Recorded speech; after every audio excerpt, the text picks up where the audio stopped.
1,000 years later, a hero questions the difficult path he chose. It began with a dark weapon offered to the demon king as a pledge, and a young man's eyes glowing with a sinister crimson power as he stood over a burning city, choosing to collaborate in its destruction. This demon king praises his atrocity, calling him a hero who slew his own kin, but he simply accepts her words, knowing annihilation was the only outcome. She makes him her subordinate, a path he believes was his only choice. While a demonic army sweeps across the land, leaving only ruin behind in a flashback, we see the grim aftermath of his terrible betrayal, where even the people he once loved were not spared from the massacre, a truth he carries alone. He killed them all with his own hands. A voice from the past questions if destroying his home brought him peace, revealing a woman who regrets her weakness in not stopping him, then dark sorcerer Kania, who vows to watch him suffer in the crumbling world.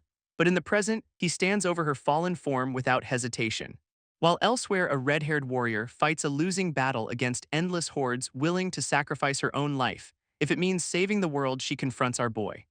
Grand Mage Irina, shocked a hero, leads the enemy feeling betrayed. She unleashes her magic, cursing him to survive all alone. And he rides away from another fallen city under a burning sky, his journey of destruction bringing him to his final destination. He arrives at the heart of the Empire, a grand and solemn castle where a lone woman kneels before him, the Empire's last survivor. Princess Klana mourns her kingdom fallen to its most trusted vassal. With tears of rage and betrayal, she screams his name.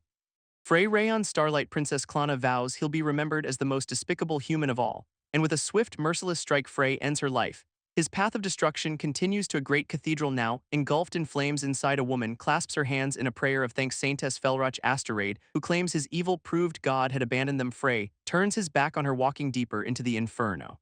Leaving her to call out his name one final time, she vows to report his atrocities to her god. Even in death elsewhere, a woman reflects on her careful plans for humanity's last stronghold, admitting she doubted everything about the Demon King's campaign, but as Frey approaches, she clenches her fist, revealing there was one thing she could never predict. Prime Minister Serena Luna Moonlight confesses her feelings for him still remain. A massive boulder suddenly hurtles down from the sky, leaving only moon-shaped hairpin in the crater where she stood.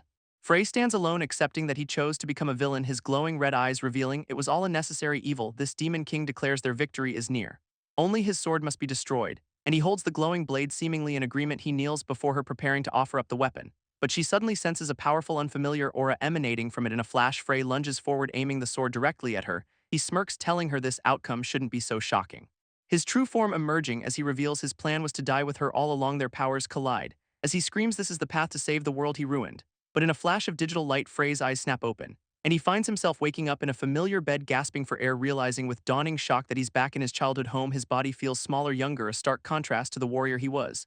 And he grabs a nearby calendar, his hands trembling with disbelief, confirming the date from long before the world's destruction. Desperate for answers, he calls out for the system that guided him, which reveals a new quest, the path of the villain, a second chance. As sunlight streams through the window of his peaceful past, he understands he's entered a hidden route, a secret timeline. This calendar slips from his grasp as the weight of it all sinks in, and with tears of relief, he vows to save everyone this time. This story then flashes back to 10 years before the tragedy, introducing a 10-year-old Frey Rayon Starlight, curious and innocent, who asks his father about the strange letters on an old scroll. His father explains it's a secret script only their family can read, leading him down a dark staircase to a hidden entrance, a massive door covered in ancient text telling Frey he must enter alone. He grabs his son's collar, his expression suddenly growing serious, urging the young boy to be strong for what comes next, and asks if Frey has heard the prophecy circulating in the Empire. Frey recalls the tale of a hero destined to save the world from darkness. But his father reveals there's a secret part to that prophecy, one foretelling the return of both the Demon King and the hero's heir. That 1,000-year cycle has ended, and their time is exactly now. This massive door creaks open, revealing a path into darkness, and a young Frey steps cautiously into the hidden chamber alone, his eyes struggling to adjust to the overwhelming blackness. Suddenly, the door slams shut behind him, trapping him inside. He calls out for his father, but only silence answers his plea. A faint magical light begins to sparkle around his feet, and he looks down, wondering what this strange glow could be. He follows the light to a pedestal at the center of the room, realizing with a gasp that it's the legendary hero's sword. Compelled by instinct, he reaches out to grasp the ancient weapon, but a man appears, warning him he's not yet ready to handle it. Frey stumbles back, shocked by the sudden appearance of a stranger who claims to be his ancestor, much to the boy's confusion. Frey questions this, recalling his ancestor was supposed to be a different man, but the mysterious figure simply brushes off his confusion. This ancestor states Frey is here to learn how to conquer the world, confirming that saving his friends is just one part of that conquest. He explains that the world is currently on a path to a bad end. Frey stands in thoughtful silence, trying to understand the warning, deciding to show him instead. The ancestor covers Frey's eyes and floods his mind with a horrifying vision of the future. He sees a world burning under a red sky overrun by demonic forces, witnessing the tragic fates of everyone he will come to know and love. This vision ends, leaving Frey's ancestor to ask if he saw it all as our boy collapses, overwhelmed by the world of despair. He must prevent this. Ancestor explains Frey has just witnessed losing everything he holds dear, and now he demands to know what the boy will choose to do. With grim determination, Frey declares he will do whatever it takes, vowing to follow the same path his ancestor once walked. And this time he will protect everyone he loves. His ancestor seems satisfied, but remembers one last important detail, reminding the kid that he is also a hero in this story, and agrees to teach Frey the only way to reach a happy ending, this one true path to save himself, his loved ones, and the world. He must destroy the world with his own hands and die with the Demon King. This hidden route will bring new trials he can't even imagine, but his ancestor urges him to never lose heart. Back in his room, Frey steels himself for the journey ahead, knowing one thing has changed: the presence of a system, a new ability he believes he can master on his first try. He remembers seeing this very system in the vision of the future, realizing that mastering it is the key to protecting everyone. Suddenly, a knock at his bedroom door breaks his concentration. It's Kania, and he invites her in, deciding to take a short break, thinking of his childhood friend. As his system update completes, but a sudden warning flashes across his vision: vital signs detected. Frey looks on in confusion, unsure what the alert could mean, as Kania calmly excuses herself and turns to leave the room, her expression cold and distant, her purple eye staring intently, revealing the familiar face of the dark sorcerer Kania. A sudden system alert flashes. The five main heroines remember the previous timeline, revealing his new quest is the path of the false villain, forcing him to commit evil acts. His system update completes, granting points for evil deeds, but an emergency alert activates, repeating the warning that the heroines remember everything from the previous cycle. Kania's purple eye stares back at him, cold and utterly devoid of warmth, confirming she's the dark sorceress Kania. Just as he remembers her, Frey recoils in terror, sensing an overwhelming murderous intent radiating from her. He recalls she's cursed with dark magic that constantly saps her life force, and worse, she's one of the five main heroines mentioned in the prophecy. He glances at the system screen, the horrifying implications dawning on him. If she remembers the last cycle, she remembers his cruelty and could kill him at any moment. She calmly asks if the young master will be dining now, her voice steady, but her expression darkens as she agrees to bring him his usual meal. This door slams shut behind her with a resounding bang, leaving Frey trembling, certain her freezing eyes prove she remembers everything. Another emergency alert flashes, detecting murderous intent somewhere nearby. He questions the alert, but the system activates his false villain's intuition skill, which reveals the target of the life-threatening danger is Kania herself. He turns to the door, which now glows with a sinister red aura. Kania returns with his soup, the dish radiating dark magic, a clear attempt to poison him. As she serves the meal, he realizes that to her he's nothing but garbage. Deciding to act, he calls out to her. Just as she turns to leave, she stops, surprised by his sudden command. Frey suddenly erupts in anger, demanding who told her to bring him a sandwich instead. He hurls the plate, which shatters against the wall right beside her shocked face. His cruel act earns him a false villain point from the system, and Kania scrambles to obey, her face a mask of fear and shock. Frey lets out a shaky breath, the villainous act clearly taking a toll on him. A few minutes later, she returns with the requested sandwich, but he finds another flaw, demanding she remake it without cheese. She starts to protest, but he cuts her off with a threatening glare, forcing her to back down, her expression filled with resentment. Now in bed, he complains the bread is dry, earning another point, then claims that's not what he meant, racking up more villain points. And with a final cold command, he tells her to remake it again. His voice echoes in the room, a cruel and demanding shout after the eighth attempt.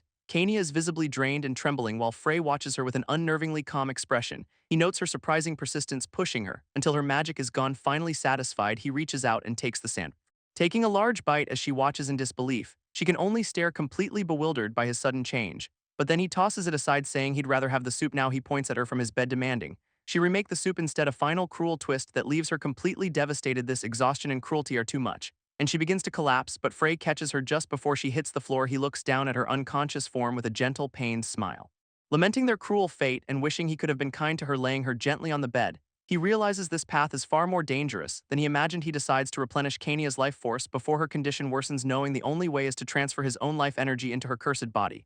A grim task he completes as the sun sets over the estate. With Kania stabilized, Frey sits up, needing a new strategy for this impossible situation, because his original plan is now completely useless. He only has 2 months before the main quest begins, and this unexpected turn has thrown his entire future into chaos. He recalls the other 4 main heroines he must now contend with, noting his traveling fiancée isn't an immediate threat, and the abandoned Princess Klana currently lacks the power to oppose him. This means the real trouble lies with Furloch and Irina at the Academy Saintess. Furloch is a pawn of the church who could socially destroy him, but the impulsive Irina is the bigger threat, likely to kill him on sight. As for Kania, the only thing keeping him safe is that her sister is his hostage. He knows he must gather false villain points at any cost to survive, but the points from Kania alone are limited.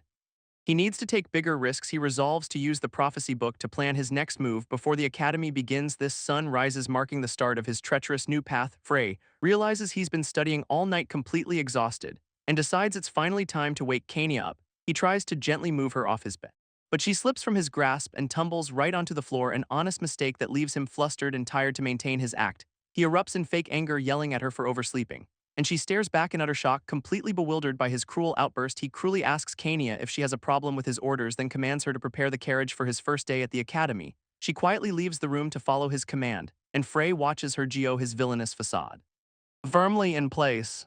He pulls up his system screen, checking his current status, noting he only has 100 false villain points, which isn't nearly enough. Looking down from his window, he resolves to keep earning points to survive, a sinister smile spreading across his face as he anticipates his new academy life. Later at the entrance ceremony, nobles flock to him with empty praise, fawning over him as the representative of the empire's greatest family. He plays the part of a smug aristocrat but internally scoffs at their obvious motives. Two other students try to bribe him with business deals and women, but he dismisses them, disgusted by their shallow desires. He stabs his meal, thinking the corrupt nobles are as bad as the Demon King, and for playing along the system awards him 10 more villain points. Suddenly a commotion in the hall catches his attention, with a woman's desperate screams echoing from a nearby room. This two sycophants return, dragging a struggling red-haired girl before him, and Frey's eyes widen in shock as he recognizes her. It's Irina. He knows she's a genius fire mage who shouldn't have been captured so easily. Realizing she must have let herself get caught to ambush everyone here, thinking fast, he opens the system store searching for a solution and finds an emergency defense item that can block one fatal blow. He immediately spends his points applying the defense to the unsuspecting Irina, his eyes flashing as he prepares for the inevitable explosion of violence. This system shows Irina's mana is depleted, but Frey knows she's storing it for an explosion.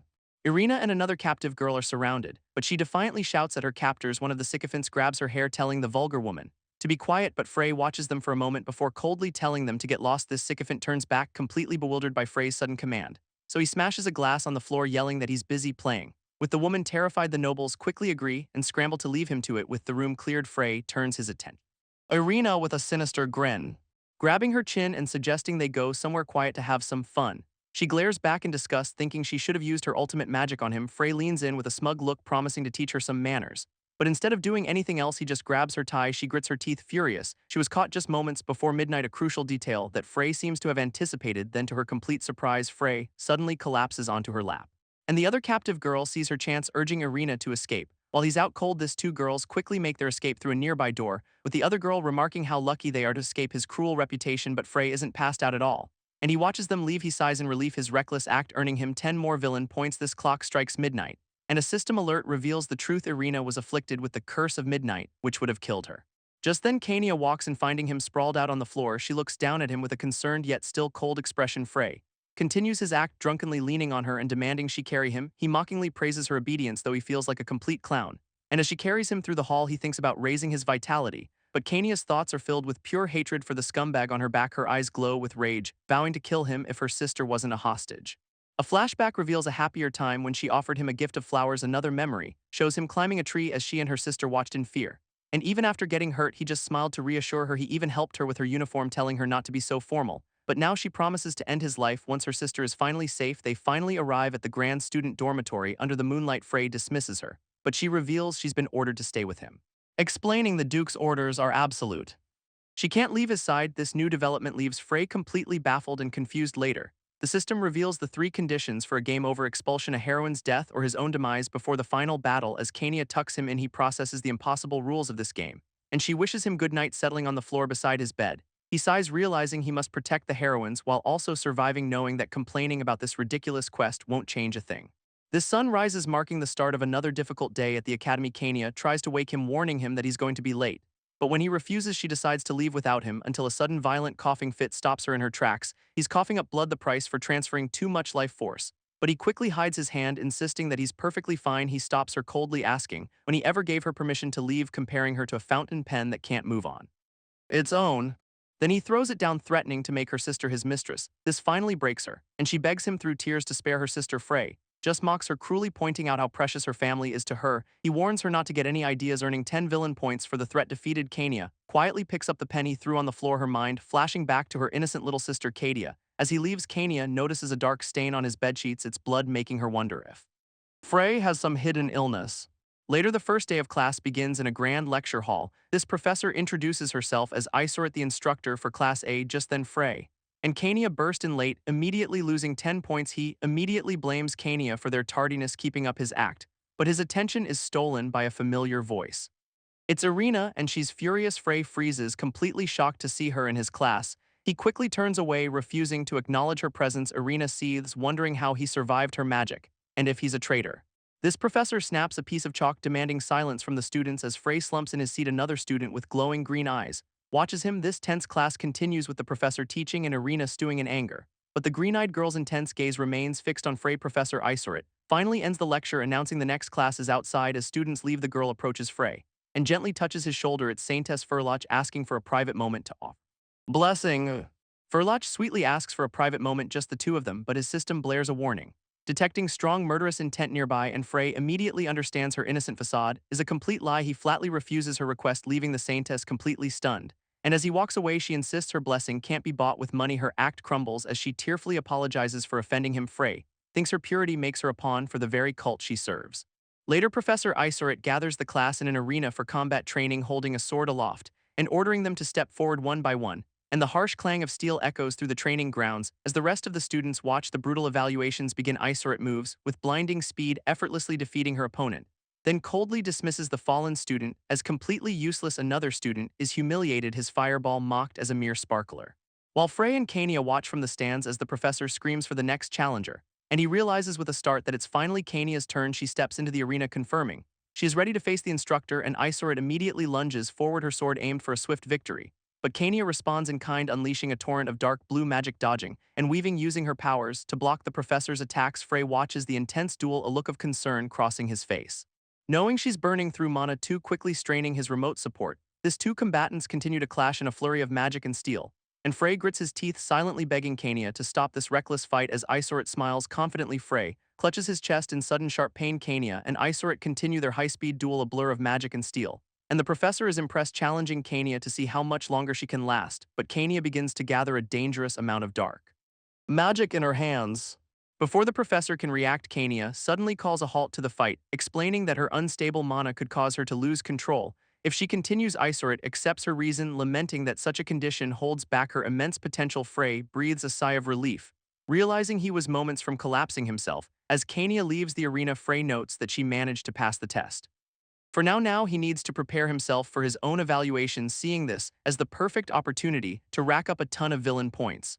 This next challenger is Irina, who unleashes a powerful blast of red magic, but the spell backfires, knocking her unconscious on the spot. A classmate rushes to her side, calling out her name in concern. Next up is Saintess Furloch, who immediately asks if she can forfeit her turn. She claims it wouldn't be right to use her sacred powers against an instructor. Isoret allows it, but warns her she'll face a penalty for the refusal. With that settled, the professor turns her attention to the final student. All eyes turn to Frey as he stands ready for his evaluation. He calmly makes his way down the steps toward the arena floor, casually slinging a sword over his shoulder. As he enters the ring, he smirks, mockingly asking his sis if she's enjoying her new teaching role. She fires back, asking if he enjoys playing the noble, before vowing to fix his rotten mentality. Without another word, Frey lunges forward to attack, and their blades meet with a sharp clang, locking them face to face.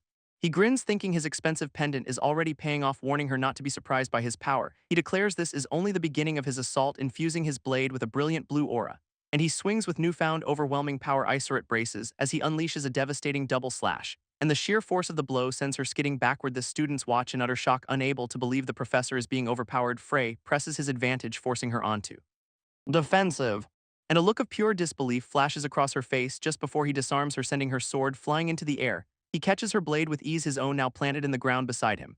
A stunned silence falls over the entire arena, until Saintess Furloch suddenly gasps in recognition, pointing and shouting that his pendant is radiating a devil's aura. Frey just smirks, daring her to come closer and confirm her suspicions. As she reaches out, her holy power clashes with the pendant's dark energy, causing it to project a horrifying, screaming visage. The Saintess recoils in terror, stumbling away from the dark artifact. This crowd erupts, gossiping about the Duke's son using forbidden black magic. Frey earns over 2,000 villain points. Realizing this is the easiest way to win after the evaluation, Isoret sternly summons him for a private meeting in her office. She demands to know why he brought an illegal artifact to the academy, but he casually dismisses her concerns, saying it's just a single item. She asks what changed him, remembering the person he used to be. This system reveals her true feelings: worry, disappointment, and sympathy. But Frey doubles down on his act, claiming that living honestly Is for fools Isoret reluctantly agrees to overlook his offense for now, but her expression shows she's clearly not happy about it, and she adds a condition. He must take her to the store where he got the pendant she vows to destroy the entire place. Once they get there, but Frey just grins, eagerly agreeing to their shopping trip tomorrow.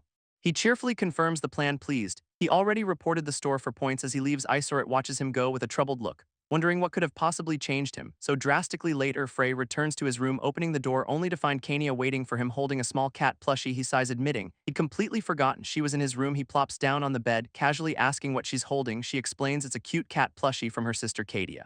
He dismisses it as pointless, but secretly thinks it's adorable. Kania tells him to hurry up and get some rest for the night. Sometime later, he checks to see if she's finally fallen asleep, planning to transfer some vitality to her before he turns in. But from the dresser, the cat plushie's eyes seem to be watching him, its eye reflecting the scene. Frey kneeling beside Kania's bed, he hesitates, suddenly worried. She might not be truly asleep after all, and Kania's inner thoughts reveal she's been suspicious of him all day. This cat plushie is actually a familiar tool for her surveillance. And though he seems to be sleeping, she's certain he's up to something. She vows to catch him with undeniable proof of his schemes. He places a hand on her stomach, but feels something unexpected. Kania's thoughts race, wondering what this pervert is suddenly doing to her. Through the plushie, her rage boils over as she vows to kill him for this. She internally screams his name, promising to make him suffer once she's back in her body. Frey pauses, looking down at Kania with a confused expression, as she wonders why he's holding her stomach, thinking he looks like he's in pain. But her suspicion remains. This can't be all he's planning to do. She decides to wait a little longer, certain he'll reveal his true colors. Frey finishes the vitality transfer, collapsing to the floor in exhaustion. This cat plushie watches in surprise, wondering if that was really it, as Frey gets up to leave, taking a single step away from the bed. But then he stops, turning to look directly at the familiar on the dresser. Kania panics, realizing he might have detected her undetectable black magic. Instead, he just smiles, picks up the plushie, and calls it cute. He rubs his cheek against the toy, commenting on how fluffy it is, then falls back onto his own bed, holding the plushie in the air. He gives its belly a squeeze, causing Kania to let out a startled yelp. Frey looks at the plushie with a curious expression, holding it up. This familiar trembles, letting out a weak, nervous meow. And Frey smirks, realizing the toy makes a sound when he presses it. This sound of meows echoes through the night, as he decides he wants one too. This next morning, Frey wakes up with an exhausted sigh. He finds Kania kneeling by his bed, clutching her stomach in apparent pain. He tells her to use the bathroom, but she insists she's fine and rushes out. He watches her go, earning 200 points for a misunderstanding. He's unaware of a new notification appears. He's leveled up and the system store is now unlocked. Frey scrolls through the system store, now unlocked and filled with powerful new items, but then a new notification flashes before his eyes. A main quest has just appeared. His first stop is an auction to acquire a specific item he needs. Just then footsteps halt right outside his door, and a familiar voice calls out his name from the hallway. He orders Kania to open the door, and she scrambles to obey. She opens the door to find Professor Isoret standing there, greeting her politely. A confused Isoret asks what she's doing here, and Kania explains her new role, a revelation that leaves the professor utterly speechless. She storms in, demanding to know why he's sharing a room with a girl, but Frey just smirks, teasing that she should experience it for herself or else she'll miss her chance to ever get married. Kania desperately tries to assure her nothing is going on, earning Frey more villain points. He grabs his sister, telling her it's time for their trip to the back alleys. As they walk through the streets, Isoret questions if they're going the right way. Now disguised in cloaks, Frey curtly tells her to just follow him. He leads her deeper into the city's less reputable districts, their cloaked forms moving through the shadowed cobblestone streets. But suddenly Isoret comes to a complete stop, her face filled with disgust. As she takes in the scene around them, she can't believe her eyes, wondering what kind of place he's brought her to. Frey understands her reaction is understandable, seeing the city's stark contrast. He knows his sister was aware of the Empire's corruption and injustice, but she had never been forced to witness it firsthand like this. Her expression hardens, and she tells him to lead her to the store immediately. She vows that after dealing with the store, she'll cleanse this entire corrupt area. Frey points ahead, telling her that their destination is just in front of them, and they stand before a nondescript building. As Isoret confirms this is the place, Isoret draws her blade, ordering him to stay put while she finishes this quickly. As she storms inside, he stretches, musing that his sister is always the same. He hopes she won't cause trouble. But then he spots something down an alley. A young girl struggles and cries for help, but her captor tells her to stop. He sees another group of thugs with a captive, boasting about their good catch, and his fist clenches tightly as he realizes this is something he can't ignore. A dark look crosses his face as he decides he can't just let this happen. Without a second thought, he abandons his post, dashes toward the thugs, who are leading their captive towards a nearby building. Completely unaware of his approach, he lands with a sudden bang, startling the thugs and stopping them in their tracks. His eyes are cold and sharp, his silent gaze promising a world of pain. This thugs look confused as he asks them if this is the right place. This two men just grin menacingly, telling him that kids aren't allowed here. But Frey just responds with a confident and knowing smirk on his face. He then reveals a heavy pouch overflowing with glittering gold coins. Their attitudes shift instantly, and they eagerly tell him to enjoy his time. He steps into a dimly lit room which appears to be some kind of lounge, A woman with long red hair greets him from a counter calling him a lovely customer. And she presents a book filled with pictures asking which one will suit his taste. He tells her he'd rather see the actual thing before he makes a decision, but she laughs coyly, explaining that's not an offer she can make to him. Frey simply gives her another confident smirk. Plan forming in his mind. He shakes the heavy bag of gold, the sound echoing his confidence, and the woman's demeanor instantly changes, eagerly inviting him inside. She leads him down a dark, torchlit staircase into the building's depths, and Frey confirms his suspicions. There's a secret space here, but then his eyes narrow as he senses something is off about his guide, and a system window reveals she's a succubus queen, making this far more dangerous. She gestures grandly, telling him they've arrived, and he can look around, revealing a grim hallway lined with iron-barred cells. This woman calls out to the captives, ordering them to smile for their new customer. And behind the bars, several young women force pained hollow smiles, their voices trembling as they offer a weak and terrified welcome. The succubus smirks, teasing that this sight might be too much for him. But Frey surprises her by saying he likes what he sees, then adds that he prefers even younger captives, leaving her confused. To prove his point, he offers another full bag of gold coins, and the woman's expression darkens as she considers the lucrative offer.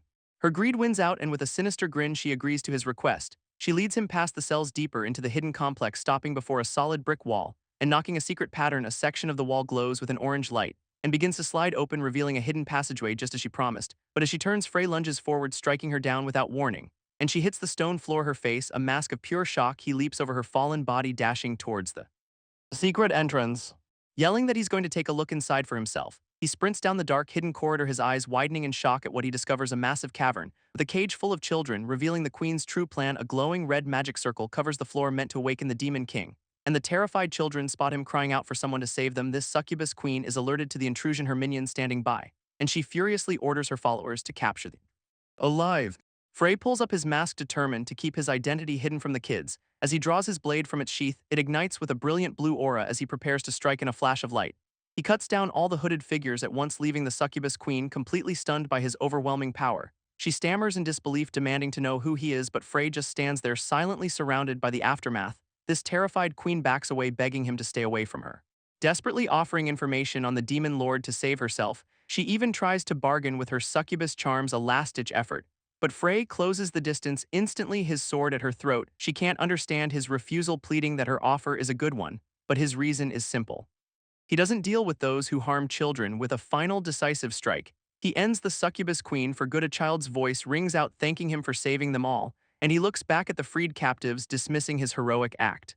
He gives them some money for food and sends them on their way home, just as a system notification confirms his sudden quest is complete. Frey checks his quest reward, finding it minimal for the effort. When the young girl asks how he found them, her stats revealing unknown potential. Realizing she could make history, he decides to give his reward to her instead. He offers her a small clover ring, calling it a simple lucky charm, and when she asks why, he calls it an investment in the country's future.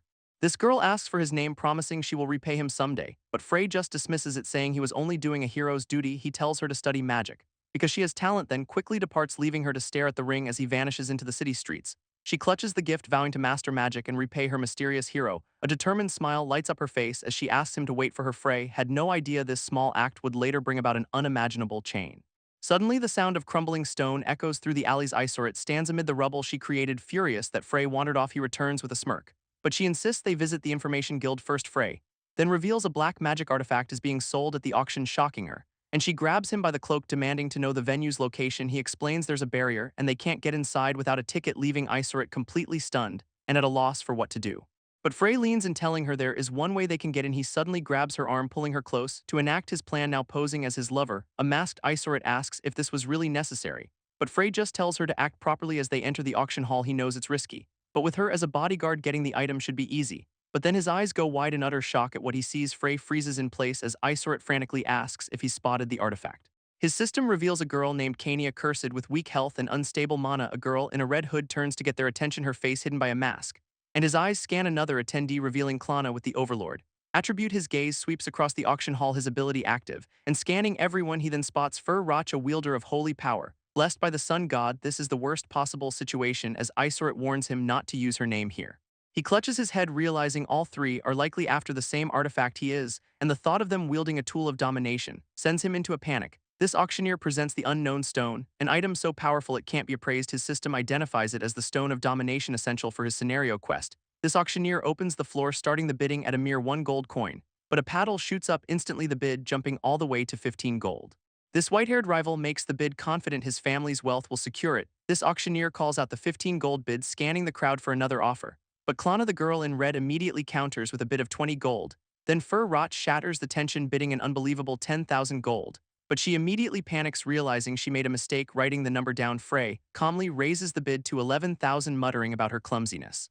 He's caught off guard as the auctioneer announces a new bid of 12,000. A new bidder with a strange mask joins the fray, catching Frey's attention. So Frey clenches his jaw and raises his paddle, countering with 13,000 gold. This mustached man just smirks, casually raising the bid to a staggering 20,000. And a furious look crosses Frey's face as he immediately counters with 22,000. But his rival just grins wider, determined not to be outdone at 30,000. This bidding war explodes, paddles flying as the price soars past 50,000 gold. And the auctioneer slams the gavel, finalizing the sale at a staggering 55,000. This mustached man clenches his fist, smugly believing he's won the prize. The stone of domination pulses with a sinister purple energy, and Frey's group feels its strange aura, wondering what it could be. Suddenly, dark tendrils erupt from the stone, lashing out at the crowd. As Kania raises her hands, a dark magic circle appearing above her head. Frey realizes she planned to steal it from the start. As the energy explodes, this auctioneer tries to calm the chaos. As Kania is sucked into a vortex, ignoring the panic, Frey rushes towards the stage to secure the artifact. Isoret's foot ignites with fiery power, preparing to make her own move. And she launches herself through the air, heading straight for the stage, landing before Frey, demanding to know who this intruder is. Frey, unfazed, tells her to introduce herself first. While sitting on the rubble, he then calmly tells the two women to look down. Confused, Isoret and Fur Roch hesitate. As he repeats the command, Isoret finally glances down at the floor, wondering what he means. Suddenly, purple chains erupt from the ground, binding both of them instantly. Isoret calls him a shameless devil for his underhanded trick. Fur Roch prays to the sun god for the power to destroy this demon. And a massive pillar of holy light erupts from her position on the stage. This blast of divine energy engulfs the entire auction hall, but Fur Roch is left confused, as if the attack missed its target. Frey coolly observes that she's lost control in her excitement. Fur Roch accepts this as a trial, while Isoret threatens Frey for looking at her. A mysterious force suddenly sends all three combatants flying through the air as Isoret and Fur Roch crash hard onto the stone floor below, and even Frey is knocked completely unconscious from the sudden impact. A new player enters the scene, the swindler Eucharius, who addresses Frey by name, and our boy awakens to see the great demon himself standing over him. Eucharius turns to another masked figure, assuming he's here for the Stone of Domination. This hooded rival smirks, confirming it's the only tool that can enhance his power. Kania has a flashback, realizing Eucharius stole the stone in her past life. As the brainwashed Klana attacks, Eucharius asks about the two unconscious women, and the rival explains he mind-controlled the swordsman who tried to attack him. Eucharius grins, with demonic fangs, eager to see how strong he can become. This hooded rival grips his sword, relieved that his opponent seems weak for now. He lunges forward, thinking Eucharius is not yet at a demon lord's level. But the brainwashed Klana intercepts, bringing her sword down on him. Frey shouts Kania's name, desperately rushing forward to intervene. But he's too late as the blade swings down towards its target. Blood splatters across Kania's face as she shields the hooded rival, taking the full force of the devastating sword strike herself. This hooded rival looks on in horror as blood erupts from her mouth. And Klana freezes, shocked at what she's just done to Kania. Kania looks down at the grievous wound slashed across her own chest.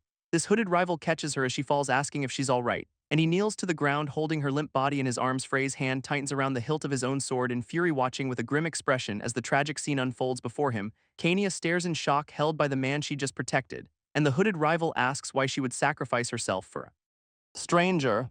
He recalls killing Eucharius, realizing Klana's brainwashing is still active now. He must face her at full power, questioning if he can even win this. Two masked fighters lock eyes, preparing for a decisive final clash, and their blades meet in a blinding flash of spiraling energy. Klana stumbles back, coughing from the force of his powerful strike. As the hooded rival's eyes narrow with cold, lethal focus, he stands victorious over the now unconscious Klana, utterly exhausted, believing the brainwashing is broken. He knows he must escape immediately.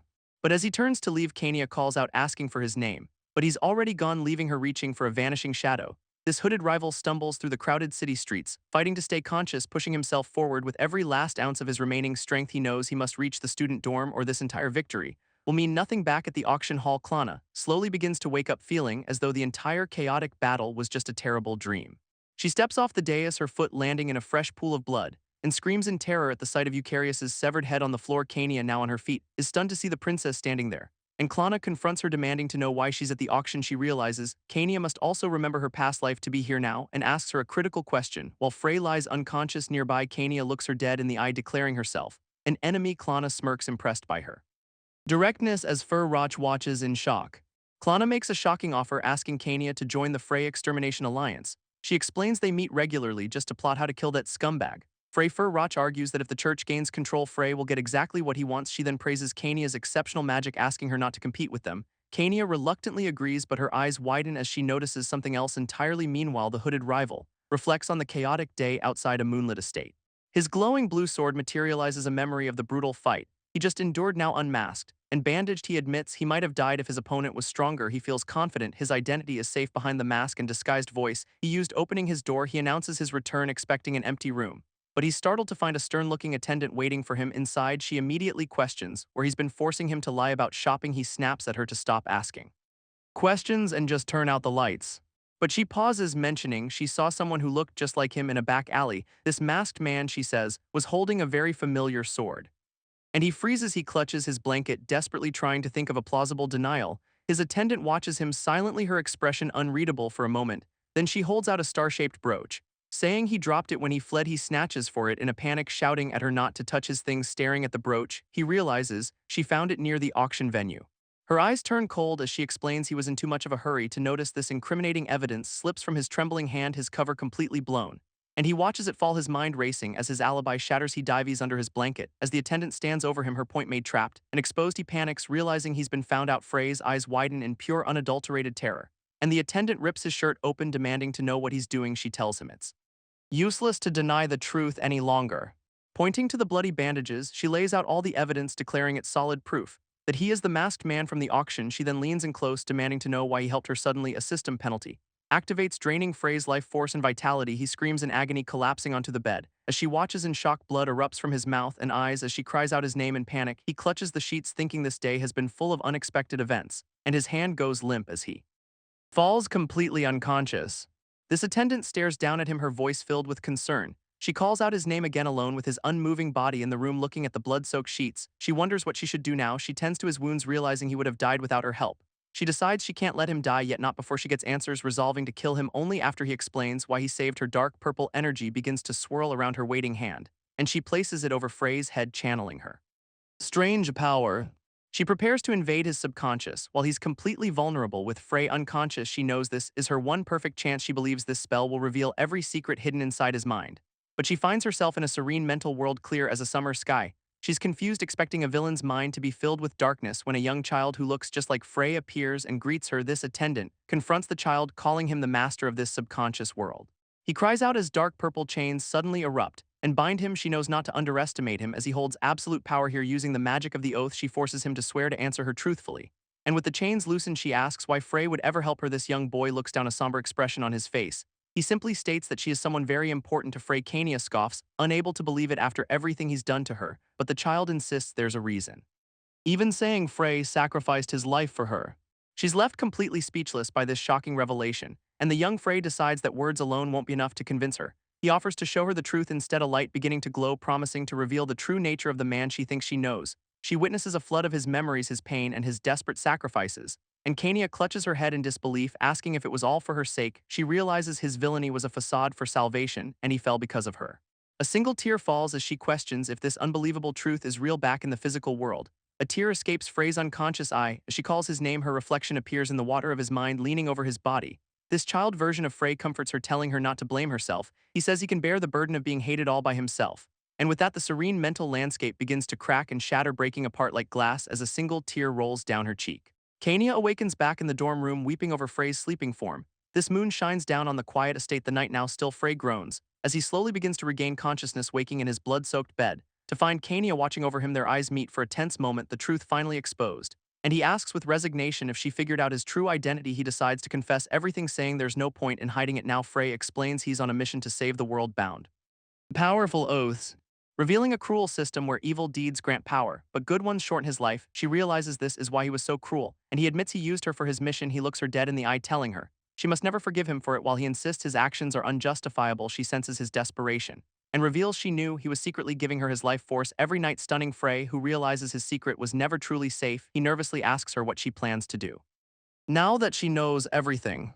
And Kania declares she will continue serving him until her debt is repaid. He accepts her unwavering resolve, trusting her to stay by his side. The scene shifts to a much lighter atmosphere inside a cat cafe where a ginger cat grooms itself as someone calls for the princess. Kania sits at a table asking why the Frey Extermination Alliance is meeting here. Klana explains it's the perfect place to avoid any prying eyes, or spies. Their new plan is to find and exploit Frey's greatest weakness. Control him.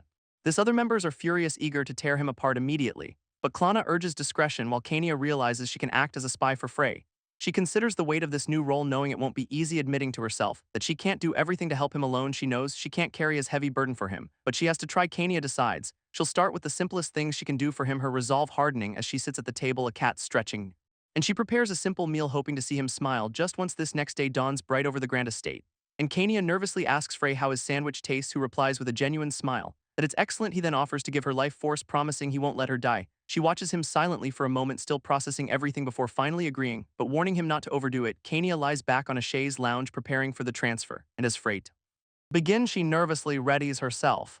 He places his hands over her stomach, a red aura of power glowing, channeling his life force directly into her body. But he suddenly coughs up blood, the system's penalty, striking him hard. Kania realizes the transfer is taking a massive toll on him, but then she winces, feeling a sharp pain of her own. Frey asks what's wrong as she clutches her stomach in agony, his eyes widening in shock as a new energy surges from her. He immediately apologizes, seeing the immense pain she's in, realizing his Starmon has dangerously mixed with her dark magic.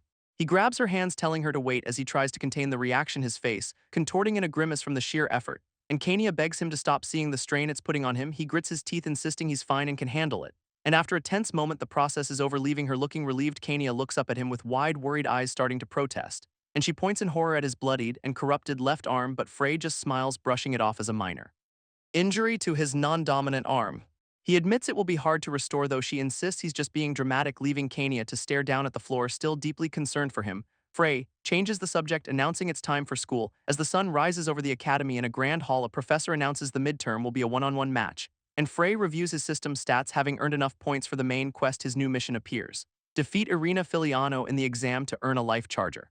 He recalls that in the original story, nobles who lose to Irina become resentful, holding a grudge that leads them to attack the commoner's dorm. But this time the villain of the story will be determined by his actions, and he sees the option to become that villain himself by losing the fight. As a professor lays down the rules for the 1v1 matches, Frey decides it's easier to play the villain, and she dismisses the class, telling them to find a partner for the next period. Frey looks troubled, admitting that while fighting Irina is easy, this real problem is that she has absolutely no chance of actually defeating him. Outside, he sees his followers bullying Irina and her friend, who tells them to back off. They accuse her of ruining Frey's mood as her friend summons a protective barrier.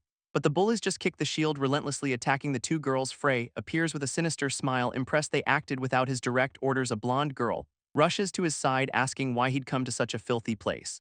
He tells her he was just thinking about the girl who ran away from the punishment. Frey looms over Irina, coldly demanding to know why she fled from him. Her friend shields her, crying that she can't do something so foolish. Frey proposes a twisted deal to Irina for their midterm match. He dismisses her friend's protests, demanding an answer from Irina alone, asking if she has the courage to fight him, or if she'll just run away. Gritting her teeth in fury, Irina reluctantly agrees to his challenge, and he mocks her decision, offering 1,000 gold if she somehow wins. But if she loses, she will become his personal slave. To seal the deal, he prepares to make a binding death oath, taunting them about commoners breaking promises, enraging her friend, who begs Irina not to go through with it, knowing she can't win. But Irina accepts the oath, her eyes burning with rage and determination. A sinister smile spreads across Frey's face, his plan falling into place as he brings the two halves of a skull artifact together to seal their vow. And the pieces snap shut, bound by magical chains of red energy. A glowing red heart materializes, chained directly to Frey's soul, while the other end of the chain binds itself to a terrified Irina. This magical link now forged, trapping them both in the unbreakable contract. Frey warns her that breaking this oath means preparing her own coffin. His followers are stunned, but the blonde girl is impressed by his audacity, thinking to herself that he truly is a special kind of person. He orders his lackeys to back off, declaring Irina is his opponent now, telling them he refuses to use others and that they should follow his lead. He's successfully secured his match, but now faces a new problem. Irina is suffering from mana depletion, making it impossible for him to lose. He decides to buy a skill from the system to transfer his own magic to her, and with the purchase complete, he wonders what to do with his leftover points. He browses the system shop, buying a skill to make his lies more persuasive. To practice, he awkwardly chants to himself that he's a woman, his strange mantra echoing faintly across the academy grounds. His practice is suddenly interrupted by a girl cleaning a window nearby, who confronts him about his bizarre declaration. But he just plays dumb. She's left completely flustered by his odd and unexpected behavior, until she realizes she might be able to use this to threaten him. Frey pauses for a moment, wondering if he should be concerned about this. He quickly dismisses the thought, figuring it's harmless nonsense. 3 days later, the scene shifts to the school's training grounds. Frey watches from the cover of the bushes, observing someone's training. He sees Irina pushing herself to exhaustion, her magic nearly depleted. She insists she's fine, believing one more powerful shot is all she needs. Her sheer determination to defeat him actually brings a tear to Frey's eye. With a final shout, she channels her remaining power into one last spell, unleashing a massive spiraling fireball with everything she has left. Frey is genuinely impressed, acknowledging her incredible talent as a mage. He decides to help her, preparing to use his skill to transfer her some magic, but the spell drains her completely, and she collapses to the ground. Her friend rushes to her side, insisting that she'll help her fight Frey. She warns that a direct approach is useless against his dangerous artifacts. Instead, she offers to find a way to secretly support Irina in the match. Overhearing this, Frey is ecstatic. Their plan is playing right into his hands. Her friend's encouragement seems to only strengthen Irina's resolve. But Irina refuses the help, determined to face Frey all on her own. Frey mutters that Irina should just accept the help she's offered, when a carrier pigeon suddenly swoops down and startles him. This bird lands on his arm, carrying a mysterious letter just for him, and he unrolls the scroll, which claims to know his deepest secret. This note demands he follow instructions, leaving Frey completely stunned. It's a poorly written summons to the cathedral signed by Furloch. Frey sighs in annoyance, realizing this is going to be a huge pain. He makes his way to the towering cathedral as instructed. Inside, he spots a familiar silver-haired girl walking ahead, and he pushes open the heavy doors, ready to face his blackmailer. He finds the girl kneeling before the grand altar, waiting for him. It's the window cleaner from before, who turns to greet him coolly. She dramatically accuses him of deception, but Frey is just confused. He decides to play along for now, declaring that it all ends here. She then reveals her blackmail material: the rumor that he's a woman, leaving Frey utterly baffled. As she holds up a maid outfit, she offers to keep his secret if he becomes her personal maid for life. And our boy is left speechless by her ridiculous proposition. He facepalms, asking if she actually believed his strange practice mantra. And though he insists he's a man, she grabs him, refusing to let him leave. Frey tries to shake her off, demanding that she let him go at once, but she clenches her fist, doubling down on her absurd convictions, suddenly grabbing him from behind to check for herself, shocking Frey. But her face falls in confusion as she feels his chest, realizing he's too flat for a woman. As he yells that he's a man, she then offers to check below for proof, leaving Frey horrified by her criminal suggestion. But she's genuinely confused, wondering what's wrong with a woman touching another woman, until the horrifying truth of her mistake finally dawns on her, and she desperately tries to argue that some women are just flat-chested. Completely humiliated, she calls him a pervert and runs away in shame. Frey watches her leave coldly, thinking he could have spared her if she'd just complied. But before he can react, a hand lunges for him from behind, and the girl grabs him by the throat, her eyes glowing with a strange green energy. She slams him into the ground with terrifying, unnatural strength, crying that someone named Klana knows his weakness and plans to have him executed. With tears in her eyes, she says she has no choice but to kill him now, and Frey struggles for air, realizing this is a deadly misunderstanding. He's pinned to the cathedral floor, completely at her mercy, as she declares herself a criminal who will soon follow him in death. She weeps, apologizing for harming him after failing to convince him to listen, preparing to end his life so they can repent together in the afterlife. When a system notification reveals his emergency defense skill has activated, Frey suddenly sits up, blocking her fatal blow, and shouting for her to stop. She stumbles back in utter shock, unable to believe he's still alive.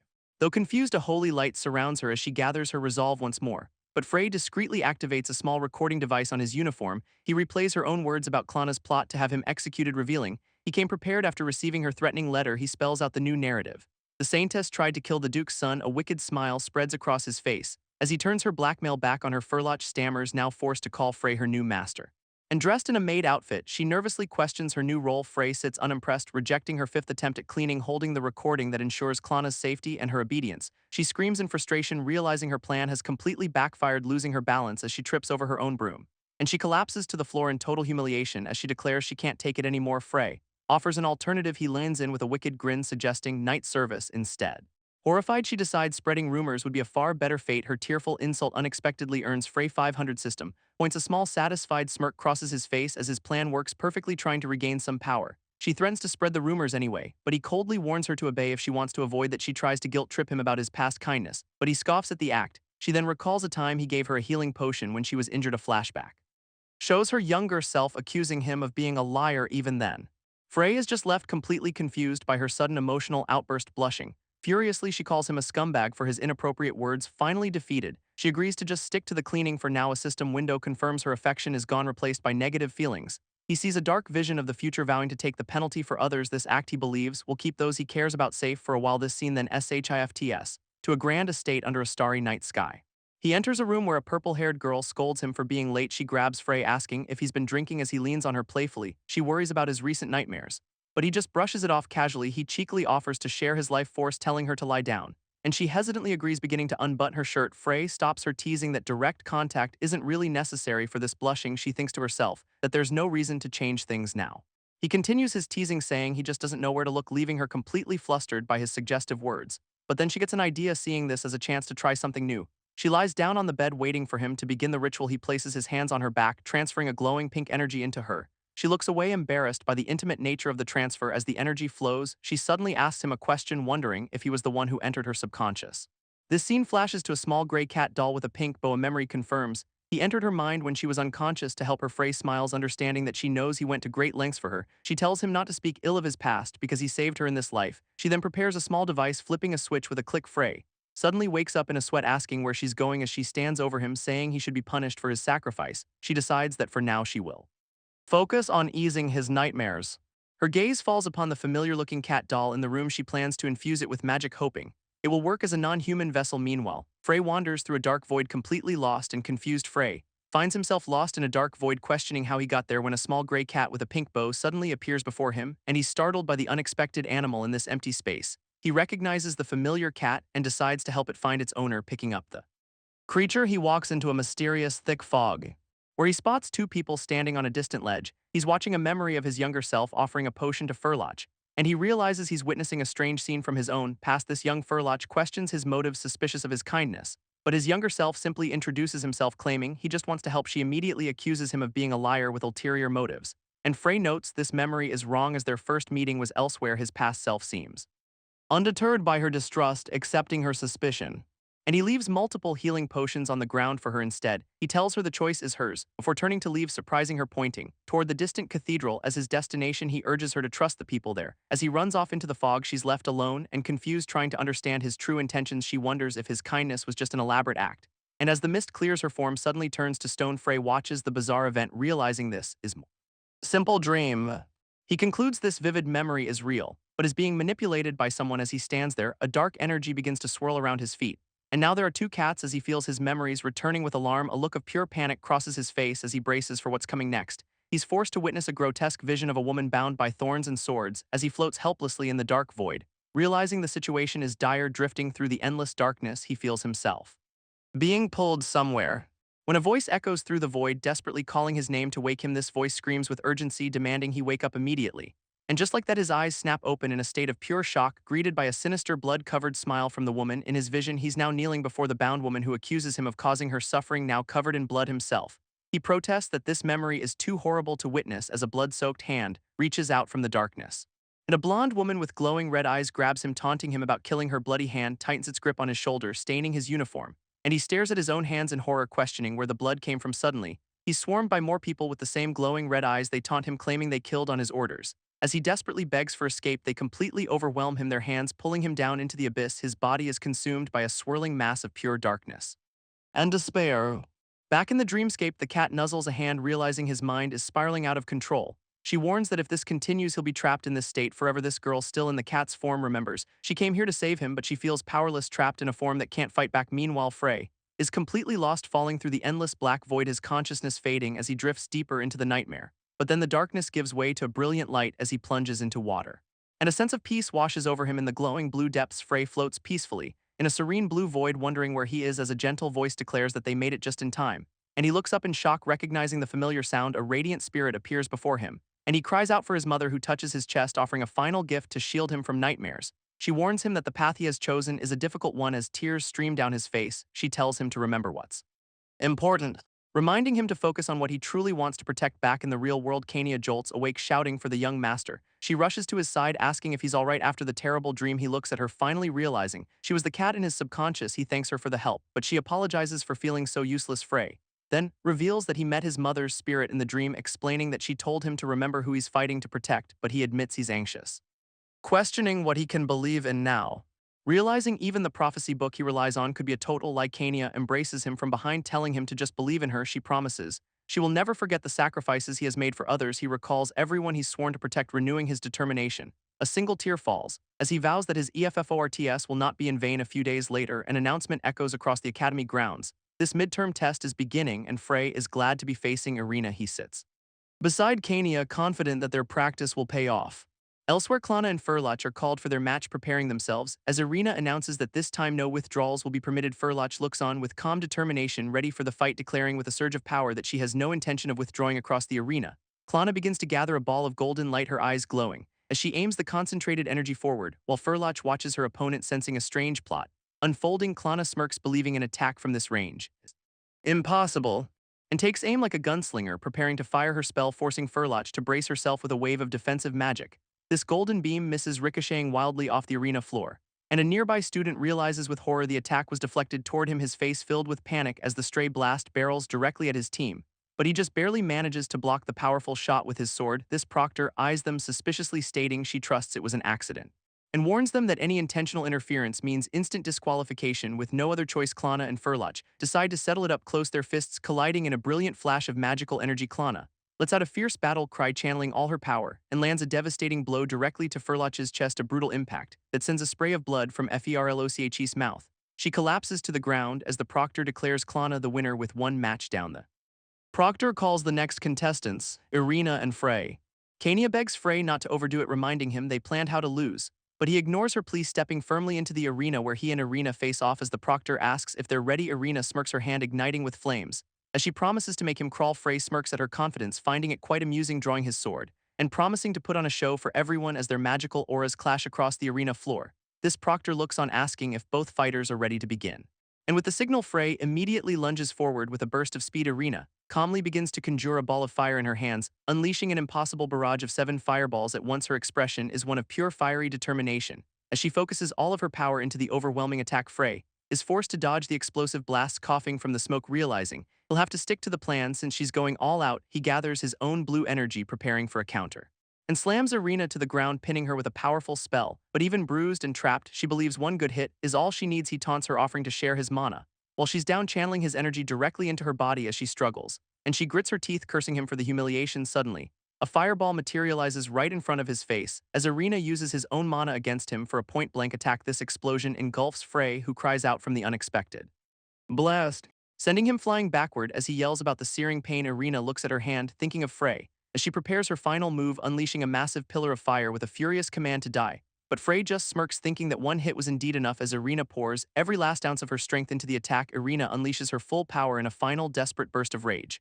But the massive attack leaves her completely drained, stumbling forward. Both fighters collapse to the ground, the arena floor now silent. This proctor begins a countdown, giving Irina 10 seconds to stand up. As the proctor continues the countdown, the tension in the arena rises. Irina curses herself for using all her mana on that one attack, and Frey knows she's too exhausted to move. Even if her mana returns, he realizes he has to stall for time, maybe with some pointless chatter. But a command echoes in someone's mind, activating a hidden trap, and a green teleportation spell envelops both him and Irina. He looks down in shock, recognizing the teleportation magic instantly, cursing his luck as he's caught in yet another unexpected plot. A brilliant flash of green light consumes the two fighters completely, and the proctor and students can only watch as they vanish without a trace. She immediately orders everyone to back away from the lingering magic, while Kania warns that the trap was undetectable, and there could be more. This girl with the scroll realizes in horror it wasn't for healing at all. Meanwhile, in a dark forest, a vicious beast feasts among bones. Suddenly, the same green energy begins to swirl around the creature as Frey and Irina materialize in the middle of the monster-infested woods. Frey grimaces, realizing his plan to lose has gone terribly wrong, lamenting that one misfortune has simply led to another. He checks on Irina, relieved to find she's only fainted from exhaustion.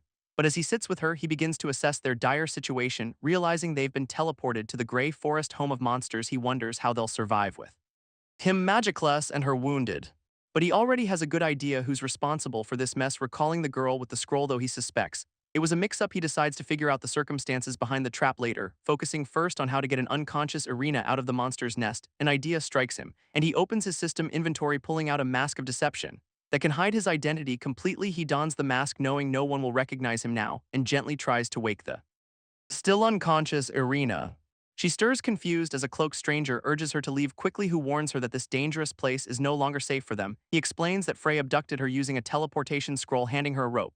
As he tells her they need to hurry, completely bewildered, she demands to know who this masked person is. Frey decides he'll have to spin a convincing story to earn her trust, claiming he was a Starlight intelligence officer abandoned in the forest. He lies that Frey brought him here to be silenced for disloyalty, and Irina scoffs, realizing that's just a death sentence. This masked Frey explains that Frey fled, thinking he was a ghost, urging her to a safe place before Frey returns with backup. Irina is suspicious, feeling that something about his story is off, thinking it's unlikely any of Frey's associates would ever help her. She thanks him for the offer, but politely refuses his assistance, insisting she's skilled enough, but he calls her plan reckless. Her hand glows with red energy, confident that 10% of her mana is enough.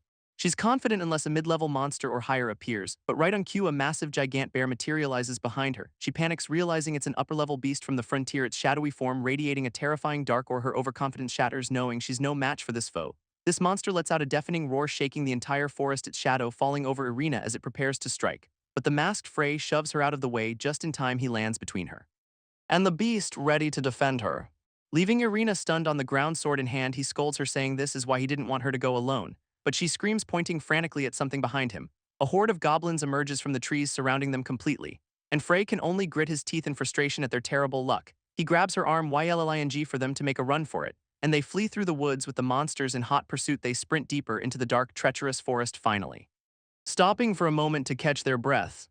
Irina wonders aloud why such a powerful monster is even here, and Frey explains this forest is home to every kind of beast, before coughing up blood, blaming it on a chronic illness. She sees the blood and urges him to take off his mask to breathe, his hand trembling as he reaches for his face.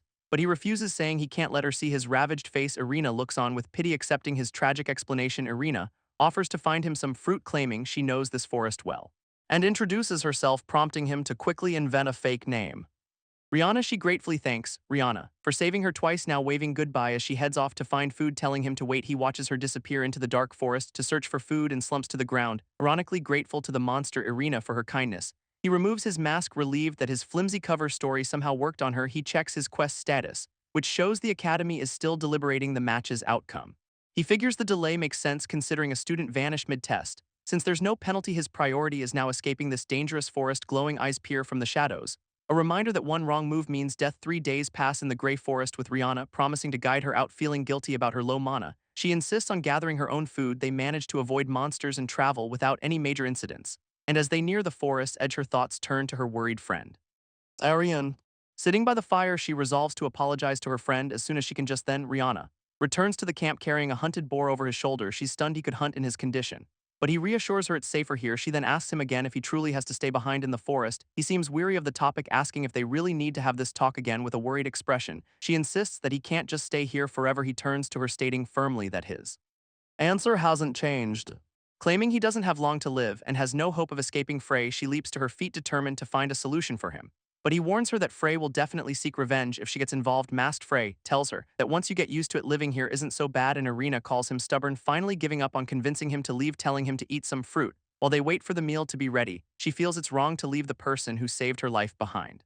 But Frey is stunned when he recognizes the rare frost dragon fruit, a fruit Irina says she ate often as a child, finding it delicious. This mention of her childhood triggers a sudden intense memory for her, recalling she gave this fruit a special name before learning its real one, a secret name that only she and one other person should ever know. Suddenly, the ground beneath them begins to shake violently, and Irina panics, screaming that it must be an earthquake. But Frey knows better, stating their worst case scenario has just occurred. He explains this forest is a dumping ground for the Demon King's army, a place filled with modified monsters and failed chimera experiments. He claims he can take down most of them as a new threat emerges. But there's one creature he knows he can't beat: this unstoppable dark golem. A beast she can't defeat even with a team. She draws her sword, admitting she can't fight it while protecting him, so Frey steps forward, telling her to escape. While he buys some time, he charges forward in a blur of motion, ready to face the beast alone. But internally, he's sweating, wondering if his big talk will actually work. His system identifies the dark golem as a late-game boss with energy absorption, an ability that lets it grow stronger by absorbing the power of its foes. Frey hesitates, knowing his best magic will reveal his identity, as the golem locks on its targeting system, acquiring both of them. Beginning the elimination protocol, Frey shoves Irina out of the path of a massive energy blast, pushing her to safety as she struggles against his hold. And he screams that there's no time, she must escape now. As the golem's attack fails, he tells her he won't last long anyway, insisting he wants to use his remaining time to save her. He begs her to be the one to get revenge on Frey for him. But Irina scoffs, saying he's nothing like that scumbag. She quickly dismisses her own words, claiming she was just thinking aloud, then tearfully thanks Rihanna, promising to never forget this debt. As she flees, Frey yells after her to make sure that bastard pays, then smirks to himself, proud of his ever-improving acting skills. With Irina safely away, he turns his attention to the dark golem, deciding it's finally time to unleash his true power. This golem system registers Irina's escape and locks onto Frey instead. But our boy is already stepping forward to meet the challenge, declaring himself the monster's new opponent. As his aura flares, he leaps through the air, closing the distance in an instant, and slams into the golem with a massive icy attack. This golem system detects a critical error and begins searching for a solution while Frey thinks he's immobilized it aiming for the core. But a panel opens on the beast's chest revealing magic missiles. A volley of projectiles fires directly at him, and he screams in disbelief, his sword glowing with a brilliant frosty light. In response, he unleashes a flurry of slashes, creating a defensive whirlwind of ice. But the dark golem stands unfazed. As the chaos settles, Frey grits his teeth as the golem unleashes a relentless non-stop barrage, knowing he must destroy the core before the battle turns fatal. But the golem system reclassifies him and initiates a self-destruct sequence. He panics, realizing the massive explosion will endanger the fleeing arena. And with a powerful stomp, he launches himself forward for one final attack. He becomes a blur of motion, cutting through the dark energy, and plunges his glowing sword directly into the golem's core, letting out a desperate roar as he pours in all his remaining power. This blade sinks deep, creating a brilliant pillar of destructive energy, and the dark golem erupts in a massive forest-shaking explosion. A shattered piece of its armor clatters to the now silent ground, leaving Frey on his knees, completely drained and gasping for air. He coughs violently, the strain of the final attack taking a heavy toll, and watches in dismay as his enchanted sword shatters into pieces, spitting blood. He hopes the golem is finally finished for good, but the cawing of a reconnaissance crow signals brand new problems. He realizes all the commotion must have attracted unwanted attention in the distance. He sees the glow of torches from approaching villagers, and he panics, knowing his identity will be exposed to arena if he's found. He desperately tries to get to his feet, determined to escape. But to his horror, his exhausted body refuses to respond to his commands. He stumbles forward, his broken sword falling from his grasp, and collapses under the starry night sky as his strength gives out, only to be caught by an unseen person just before he hits the ground.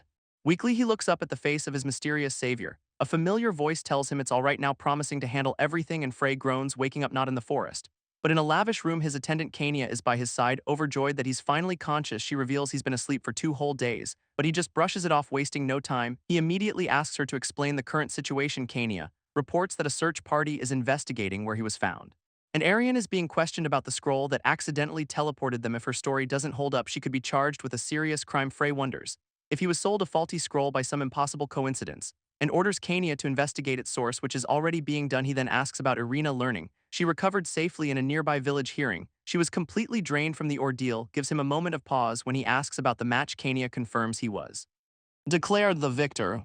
Frey clenches his fist in frustration, wishing he had lost. To simplify things, his system shows no penalties and a reward, meaning there's still time for a solution. Just as he thinks he's caught up, Kania says there's one more thing, her hands fidgeting nervously as she prepares to deliver more news. She reveals it was the Duke, his father, who helped locate him so quickly. His father had rushed to the magic tower to track the faulty scroll's destination, but the stress caused him to collapse, and he still hasn't woken up. Overwhelmed by the news, Frey asks Kania for a moment of comfort. This unexpected request leaves her completely flustered and blushing, but she closes her eyes, silently giving her consent. He pulls her into a tight embrace, seeking solace in his distress. A few weeks passes. Life at the Grand Estate continues on. Kania advises him to wait until his body has fully recovered before leaving, but Frey refuses to rest, while his father remains unconscious, explaining he won't be long as he must for the main quest. Kania then informs him that Irina is waiting just outside the room, and after a moment's thought, Frey orders Kania to let her enter. Kania opens the grand doors, revealing Irina waiting in the hall. Frey immediately brings up the incident, mentioning he heard she was saved by Rihanna. And Irina flinches, clearly feeling the sting of her defeat. She drops to her knees, declaring she will obey him, as promised, her one request being that he grant Arian her freedom. Frey is surprised, realizing she isn't here for revenge over the forest incident, but to negotiate for her friend, prompting him to order Kania to prepare a carriage. He then turns to Irina with a cruel smirk, asking why he'd free her friend, when she is now his property, bound to obey his every command. He leans in ominously, stating he'll now do what he couldn't in the forest. And though her eyes well with tears, she steels herself and agrees. A heavy silence falls over the room as his words hang in the air, but Frey just scoffs in disappointment. Finding her immediate obedience completely uninteresting and gaining system points for his threat, he dismissively orders her to start cleaning, tying her friend's fate to her performance. As the door slams shut, Irina is left alone in the vast empty room outside. Kania asks what happened as they approach the waiting carriage. Frey climbs aboard, telling her he'll explain everything on the move. With a sharp crack of the reins, the carriage lurches forward. Inside, Frey reflects on Irina's plea to free Arian. Frey decides he'll release Arian, considering it a troublesome but solvable issue, and asks Kania about her use of black magic. But she insists she's fine, telling her she's his only support in this cruel world. But the recent incident proved to him that her support alone isn't enough. He looks at her with new resolve, declaring he'll need her help going forward. She pledges her life to him, but he quickly corrects her, explaining he needs her alive to save him if he's ever in trouble again. He reveals there is a way she can help him more directly, opening a system window recalling the memory of a gifted elixir meant for him and his sister. This carriage finally arrives at the massive Starlight family estate. Inside, Frey stands over his father Abraham, who remains unconscious in bed, and he holds his hand, vowing to return once his mission is complete. With a grim look, He turns to leave the room, closing the heavy doors behind him with a quiet click. Kania questions his decision, but Frey insists he has no other choice. He laments acting like a disrespectful son, but knows he can't stay any longer, reasoning that his father's life isn't in immediate danger for now, and he believes he can set everything right if he handles this next step properly. He tells Kania they're heading to his sister's room. Next, as they walk down the hall, he asks about his sister's condition. Learning Kania used magic to put her to sleep to avoid any distress, Frey enters the quiet, elegant room alone, looking down at his sleeping sister, Kadia. Who is the spitting image of Kania? He holds up the glowing elixir of potential ability, a powerful item from his system, which can awaken her latent power. The ability to control dark magic, the opposite of Kania's, her unique ability to control the dark magic of others, will be a huge help to Kania. Recalling how the elixir was meant to maximize the potential of whoever drinks it, his younger self had simply accepted the elixir, drinking it down without question. A faint smile crosses Frey's face at the memory. Confident the elixir's effects will manifest within half a day just as foretold. But his plan is interrupted when a hand grabs his arm, glowing with intense power. Frey remains completely unfazed as the powerful blue aura washes over him. A silver-haired girl unleashes a blast of energy, sending him flying across the room. She furiously demands to know what he gave Kadia to drink, accusing him of giving her an aphrodisiac as he mutters her name. Amaryllis, Amaryllis. Rayon Starlight, his other sister, screams at him never to say her name. She blames him for their father's collapse. Disgusted by his disgraceful behavior, Frey's expression darkens, deciding he must bring punishment down upon her. He quickly grabs her wrist, stopping her tirade, coldly stating that their father's collapse was his own doing, not Frey's. He then asks what's wrong with touching what's his, referring to Kadia, and with a cruel smirk he declares himself the new head of the Starlight family, this house, that girl, and even Amaryllis herself. Everything now belongs to him. His expression turns menacing as he states he can do whatever he wants with them. He moves toward Kadia's bed, but Amaryllis grabs him, desperately pleading for him to stop. Tears stream down her face as she begs her big brother to reconsider, pleading for him to return to the kind person he once was, but he just shoves her to the ground, calling her a complete killjoy. He decides to stop for now, annoyed that her crying is just too troublesome. He coldly orders her to stay out of his sight as much as possible.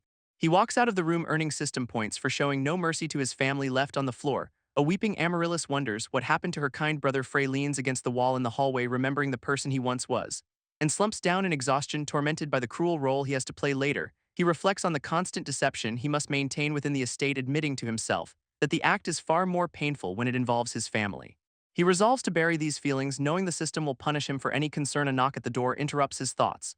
It's Kania, whom he allows to enter. She reports that the plan went perfectly, and the effects are truly remarkable. Kania demonstrates her newfound control over the dark magic that once overflowed, explaining that thanks to Kadia's help she can now wield it with precision. She even creates a perfect duplicate, which Frey realizes will be useful for hiding his identity. He gives her a new mission: to infiltrate the commoner's dormitory and keep watch with his pawns in place. Frey feels he can finally focus on the main quest ahead, but then a stray thought crosses his mind. Serena should have returned from her trip. This scene shifts to a moonlit forest on the distant western continent, where a woman named Serena cryptically teases her companion about a discovery. Her friend recognizes the strange writing on the scroll from ancient ruins they visited. Serena just laughs, admitting she took a shortcut to the hero's ruins from 1,000 years ago. This scroll reveals a message from the hero about his descendants' grim fate.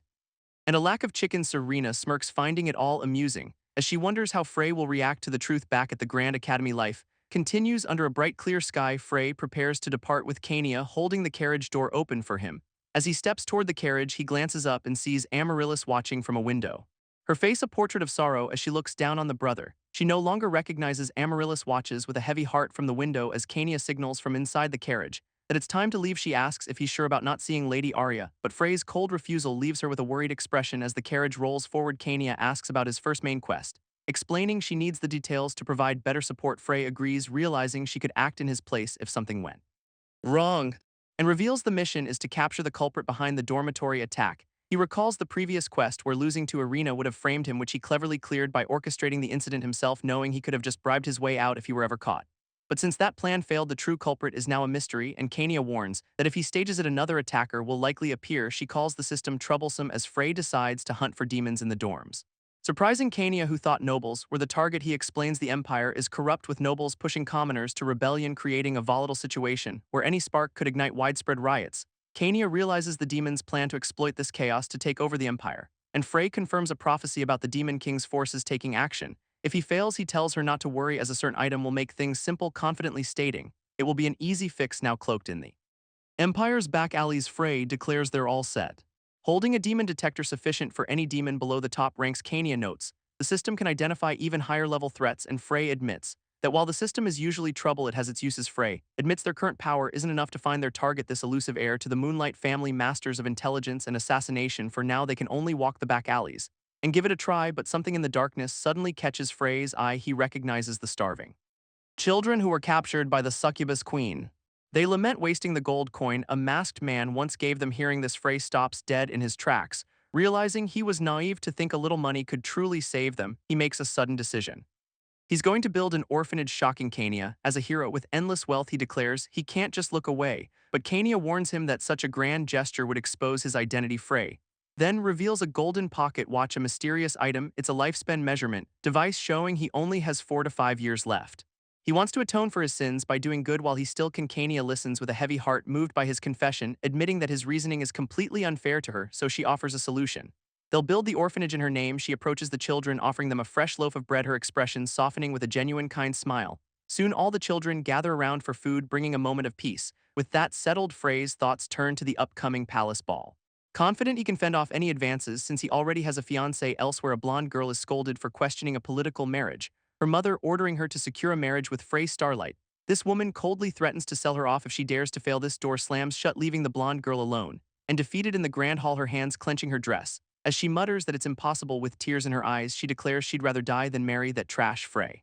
Meanwhile, back at the Grand Academy, the day seems peaceful enough. Frey checks his demon detector, but it remains silent once again. He walks with Kania, finding her presence relaxing, though she questions why he needs company. A faint blush crosses Kania's face as she remembers she has something for him, handing him an official-looking letter regarding the upcoming palace ball. He opens it, but the contents are far more shocking than a simple invitation. It's a direct order from the Emperor to annul his engagement and marry Klana. Solar sunrise.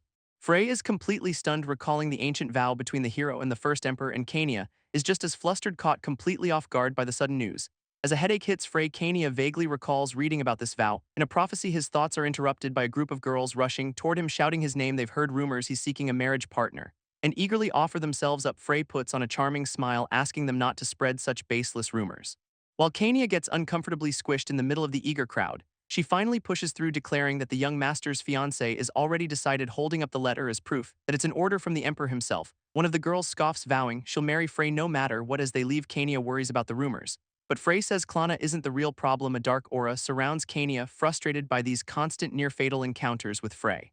But Frey sees an opportunity, realizing this could help him distance himself from Serena. With a clever smirk, he decides to use this imperial order to his full advantage, and their next destination becomes clear: the Academy Library. In the Academy Library, Klana searches for answers, but finds nothing useful, deciding her only option is to access the secret archives of the palace, but she needs her father's permission, leaving her to wonder how to investigate the vow.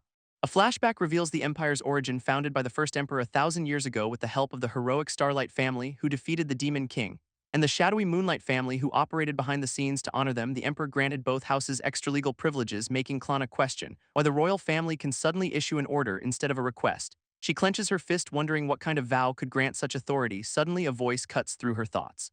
Frey calling her his future wife. She whips around, startled to find him standing right there in the library. Klana glares, annoyed that he's only here to mock her situation. With a smug grin, Frey tells her not to glare since they'll be living together soon. She tries to dismiss him, but he insists she should be friendlier. He then mentions they're both just pawns in their ancestors' ancient love quarrels, which piques her interest, prompting her to ask if he knows about the second vow. Frey nonchalantly confirms he read about it in some old family manuscripts. He begins to explain the well-known story of the first emperor's love for the hero, revealing the emperor made a vow to prevent his descendants from suffering the same romantic fate. Klana is floored by the absurdity of it all, but Frey says he doesn't know more. He tosses her a folded note explaining the rest of the text was encoded. As he turns to leave for the ball, she asks if he's truly okay with this forced marriage. He pauses, stating coldly that it doesn't matter who he marries. Frey then muses that being the head of the Moonlight family comes with no real power, and with a sinister grin, he suggests she might have it easier just being herself. Klana is left alone to process his cryptic words as Frey reveals a hint. The invitation doesn't mention a right to refuse. He knows the vow requires both parties to agree, hoping she'll find the loophole elsewhere. A cloaked figure walks through a dark forest, approaching a secluded house under the pale moonlight. Stepping inside, her presence is immediately noticed. Greeted by a purple-haired woman who calls her an old witch, this visitor reveals herself as the head of the magic tower. Unamused by the nickname, she recognizes her host as the daughter of the Moonlight family, who cheekily asks if the title isn't an improvement. This old woman demands she get to the point, having no time for games, and the Moonlight heir makes a shocking request to have her memory erased. This magic tower head scoffs, wondering what a heartless girl would want to forget. It's not just one memory. She wants the entire last month wiped clean. This old woman is utterly stunned by the drastic demand, warning her that her body can't handle such a strain. But the girl insists. She explains her suspicions about the hero's identity are becoming too strong to ignore, and then adds another even stranger request. She wants a spell cast on her that forces unconditional obedience. This target of this absolute loyalty is Frey Rayon Starlight. She fears that without it she might actually kill him at the ball. Meanwhile, at the palace, preparations for the ball are underway, and Klana is fitted into a beautiful gown, though her reflection is grim, as her maid leaves the grand doors close behind her, leaving Klana alone with her anxiety. As the hours tick away, Klana resolves to break the encryption on the note Frey gave her when a sudden meow makes her turn around, revealing a mysterious cat. This cat drops a small red book at her feet before vanishing, leaving Klana to wonder where the strange visitor even came from. She cautiously picks up the book that was left behind, opening it to see what secrets it might possibly hold. Her face contorts in horror at the shocking truth revealed within its pages. At the palace ball, the grand doors swing open with a brilliant flash. As an announcer heralds the grand arrival of Frey Rayon Starlight, Frey grabs a drink, quietly asking Kania if the delivery was successful, and she confirms the item was delivered directly to Klana. He believes he's finally free from all engagements, but Kania isn't so sure.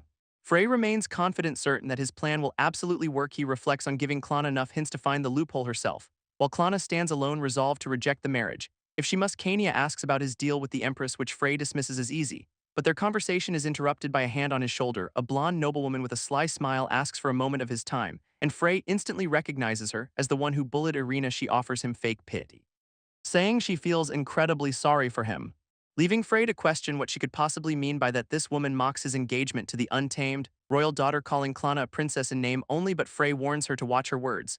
She simply calls the situation a shame, completely ignoring his warning, suggesting he'd be better off marrying her for wealth and power. This blonde noblewoman gives a final curtsy, wishing him a wonderful evening, and as she walks away, Frey remarks on how peculiar some people can be. He takes a sip of his drink, dismissing her words as mere frustration. Kania agrees, certain that the woman's empty threats mean nothing. Frey then turns to Kania, announcing it's time for his appointment, and she wishes him luck as she takes the empty glass from his hand. He walks off through the crowded ballroom, passing Klana along the way, who glances back at him with a determined expression on her face. Frey arrives in a private chamber where a maid informs him the Empress is on her way. He scoffs at the room's decor, but the maid reveals the Empress designed it herself, forcing Frey to quickly backpedal, loudly praising Her Majesty's impeccable taste. Just then the Empress herself arrives, apologizing for keeping him waiting, and with a smug look she asks how it feels to be joining the royal family. She declares his path is clear, but Frey asks about any backlash from the Moonlight family. This Empress smirks, saying they demonstrated an appropriate level of sincerity, which Frey knows is code for a massive bribe, fitting the Moonlight family's reputation. 1,000 years ago they had a cause, but now only gold can sway their family, and he realizes even his previous engagement was just another financial transaction. He feigns relief, and the Empress reminds him to show proper gratitude for his new status. She laughs, calling him a very understanding young man for playing along, as he presents a contract detailing his donation in exchange for royal status. Her eyes light up. The amount is double what she expected, a staggering 6 million gold. He calmly asks her to sign the contract to avoid any future disputes, but as she reads, she pauses, asking him to clarify a very specific clause. This clause grants him immunity from arrest, a price he demands for handling the crown's dirty work. Frey smiles, saying it's necessary to have at least one person like him, and the Empress is impressed by his predictable yet cunning words. He feigns humility as she continues to read the contract, but she stops at a final puzzling clause about the donation being voided. Frey dismisses it as a simple precaution just in case things go wrong, which makes the Empress laugh at his supposed cautiousness.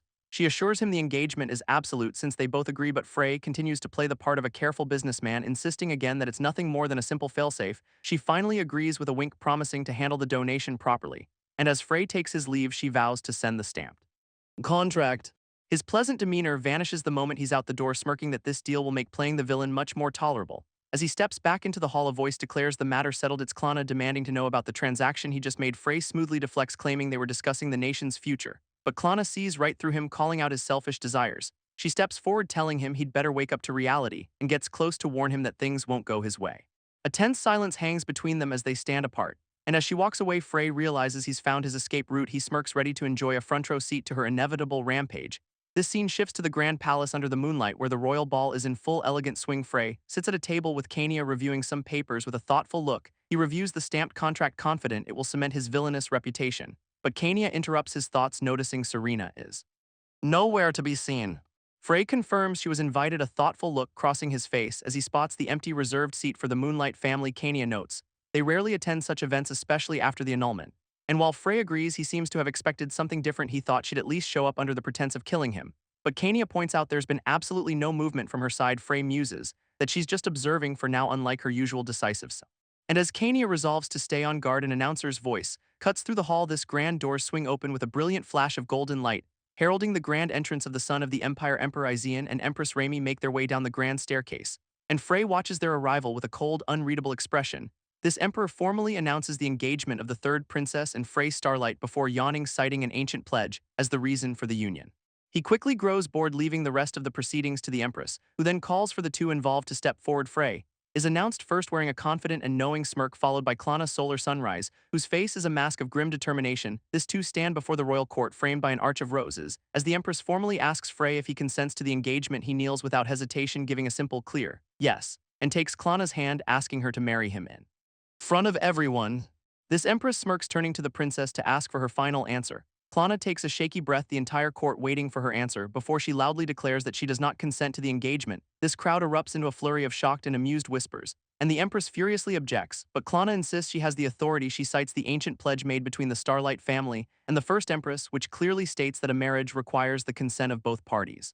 Klana turns to her father, the emperor, asking if she is wrong, and he simply leans back, amused by this interesting turn of events. He mentions he was under the impression she had already agreed, but it seems the empress conveniently forgot to ask for her consent. This emperor declares that even he cannot overrule the pledge, invalidating the marriage. He then turns to Frey, asking if he can accept this sudden outcome, and Frey's face breaks into a barely concealed triumphant smirk before he launches dramatic performance for the entire court. He clutches his chest, lamenting the sorrow of unrequited love, vowing to step aside for the sake of Princess Klana's happiness. This emperor laughs heartily, praising Frey for his surprising generosity, and Frey gives a humble bow as the empress watches in defeat. With a toast, the emperor apologizes for the drama and ends the matter. Humiliated and furious, the empress storms away from the throne, rushing up the stairs to confront the little brat who ruined her plans. She threatens to sell Klana off, but the princess dares her to try it. While Frey watches the family drama unfold with a thoughtful expression, he then steps forward to address the two royal women, directly announcing he'll be taking his prepared donation back with him. He then taunts the empress, saying he'll make full use of his immunity clause. And as she panics, Klana demands to know why she'd grant a devil immunity. Frey walks away with a smirk, vowing she won't be the only one to benefit. He's finally rid himself of a fiancée and is now completely free. But just as he's celebrating, the blonde noblewoman from before appears again, trying to console him by suggesting a more obedient match would suit him better, but Frey coldly dismisses her, the wave of his hand calling her a delusional woman with revoltingly transparent motives. This noblewoman is stunned into silence by his harsh words, as he bluntly tells her she's annoying and has a terrible personality. He commands her to disappear and never show herself in front of him again, leaving her seething with rage as he turns his back on her. She screams insults after him, but he simply dismisses her as unpleasant. Frey finally finds Kania waiting for him down the hall, but she rushes toward him in a panic, shouting that something terrible has happened. He's taken aback, wondering what could possibly make her lose her composure. She shakily hands him a small letter sealed with a heart, her expression filled with genuine fear as she tries to explain, revealing that Lady Serena herself came by and left a message for him. Frey's face pales as he reads the note, a simple demand to meet or die. Elsewhere, a mysterious hand holds a red jeweled necklace, a tool for disguise, which is then placed around the neck of a crow with glowing crimson eyes. A masked woman with horns grins, eager to see the hero's first real fight. This scene shifts to the snowy palace courtyard under a pale sky, where Frey arrives to find Serena waiting, her back turned to him. Serena finally turns to face him, greeting him with a serene look, but Frey coldly asks what she wants since their engagement is officially over. She steps closer, admitting she had to threaten him to get his attention, and acknowledges that they're strangers, now getting uncomfortably close, before declaring that she has decided to help him, much to his confusion. She then admits she can't remember how to help since she's lost her memory, leaving Frey completely baffled. As she explains, her limited knowledge comes from notes. She playfully feigns ignorance, asking what he means by the ball, while a flustered Frey shouts that's not what he's talking about. Her demeanor shifts back, clarifying he's asking about her memory loss, and he's completely thrown off by her strange behavior, confirming that's what he meant. She explains her memories of the last month were erased by magic, making him wonder who's responsible. She turns with a sly smile, casually revealing she did it to herself, explaining she asked the master of the magic tower to perform the spell for her. She also had a spell of absolute obedience cast, binding her completely to him. Frey is utterly stunned by this impossible revelation, his mind reeling. He demands to know why she would do something so drastic, but she just shrugs. She theorizes the erased memory must be related to him given the circumstances, and that she doesn't know what she saw at the ruins, but it was clearly important. Frey panics, realizing she must have found the ancient ruins tied to the hero, which contain records of the hero's trials and the penalties for failure. He believed the ancient language was indecipherable, but it seems she somehow read it. Realizing she discovered his secret and erased her memory to save him from the penalty, he knew she was a genius, but this level of foresight is beyond comprehension. While she simply smiles, deciding not to think too deeply about her own actions, Serena smiles, saying it would be a problem if she actually remembered anything, leaving Frey completely speechless at her casual demeanor. He questions her motives, asking why she would help him now, and she winks, dropping the bombshell that it's because she loves him.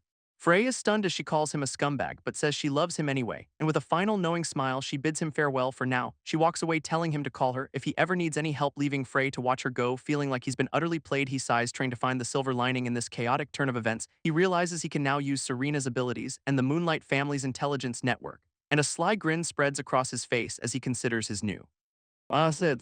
Combining them with his immunity, he's sure he can clear his first quest elsewhere. An old woman in a purple cloak grumbles as she walks down a stone path, complaining about her apprentice making the master of the magic tower run errands. Her grumbling is interrupted by a small hooded child offering her bread. But the tower master dismisses the kid, saying she's far too busy. This child looks up with wide pleading eyes, asking if she's too busy to eat, and the old woman snatches a roll, confirming the child heard her title correctly. She explains she sensed an enormous amount of magic in the area and came to investigate, but the child simply holds up a coin to pay for the bread she took this kid, then eagerly offers to help, claiming to be a magic user herself. But the tower master scoffs, sensing not a single trace of magic from her. In response, the child's hand glows, summoning a brilliant, intricate magic circle, which erupts into a massive swirl of golden energy that fills the entire street. This tower master's eyes wide. Absolute shock, realizing the kid wasn't lying. This tower master can't believe this immense power came from a single child, and as the golden magic fades, glowing particles drift through the air, leaving the small child looking startled by the sudden attention. This old woman grabs the kid, demanding to know their name is Glare. She immediately declares that from this day forward, Glare is her new apprentice, leaving the child completely stunned by the sudden turn of events.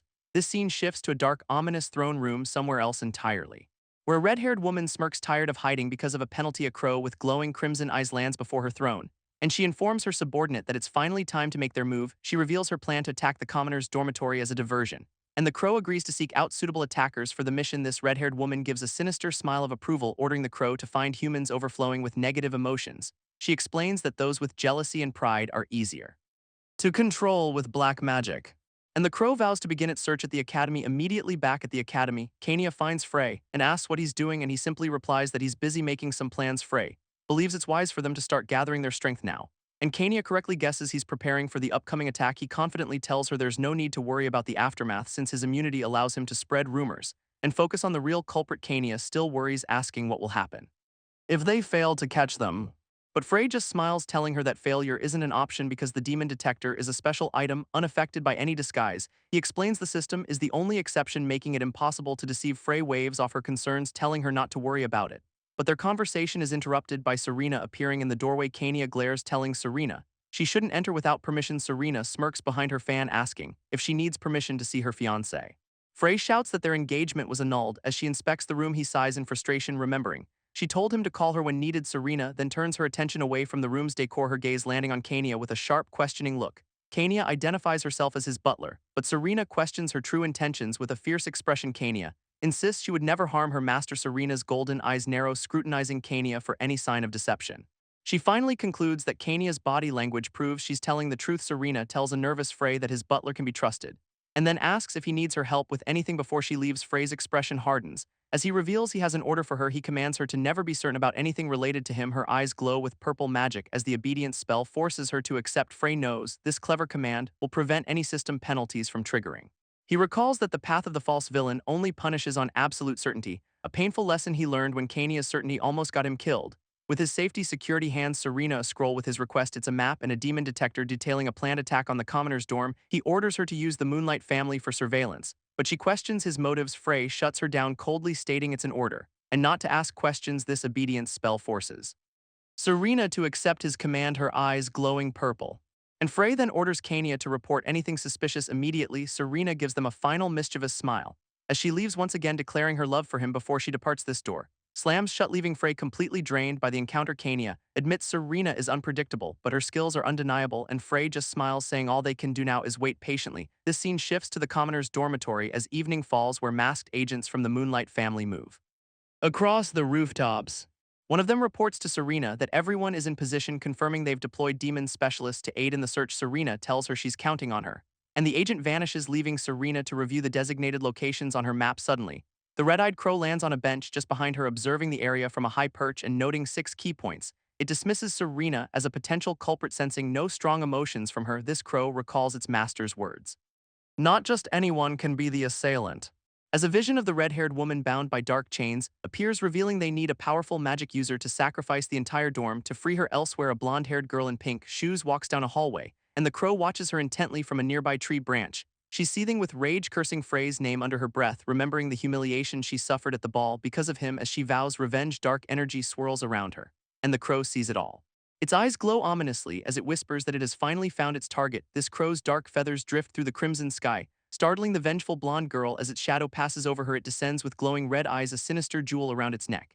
And she looks up as the corrupted feathers rain down around her. One feather lands on her shoulder, infecting her with dark magic, which erupts into a violent storm of red and black energy. A demonic eye reflects her image, demanding an answer from the wicked humans.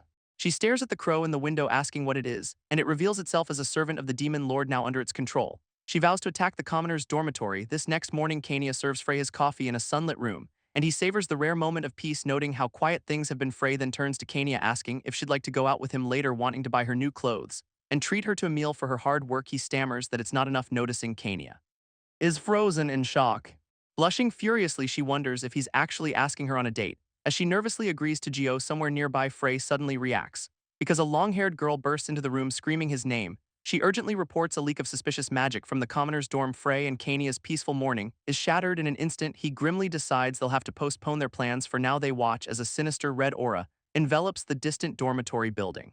A system quest pops up ordering him to stop the assault and catch the culprit. This purple-haired girl notes the terrifying power, and Frey confirms he's pulled back his forces. He asks for a status update, and Serena reveals their surveillance detected nothing. Serena explains that this morning evil magic suddenly erupted from inside the dorm, and Frey questions why she would immediately suspect a noble student. He curses his own carelessness, realizing he should have warned them about the culprit. Serena then asks the critical question, why didn't the detection device activate?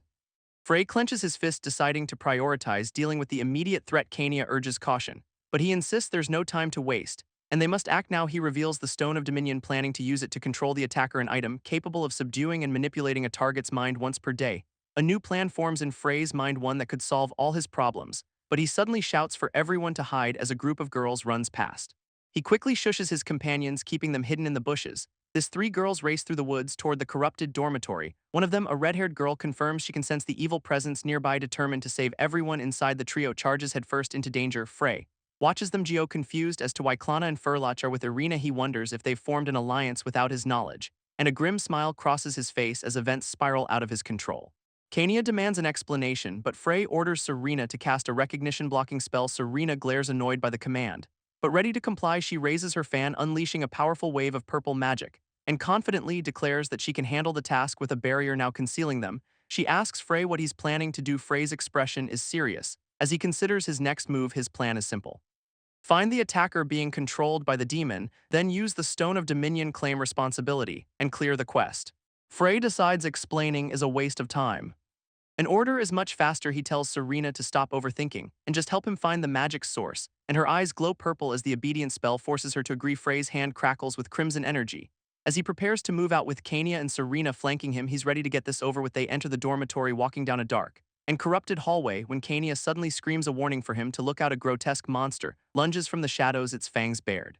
Its massive claw swipes past his face in a terrifyingly close call, and Frey grips his sword, wondering if they were too late. But Serena steps in, blocking the creature with a blast of purple magic. She leaps over the beast, drawing its attention away from Frey. This trio looks on as the hallway fills with more demonic creatures. Monsters erupt from the walls and ceiling, completely surrounding them. Serena leaps into the air, charging a massive sphere of destructive energy, then unleashes a devastating beam directly at the demonic hordes.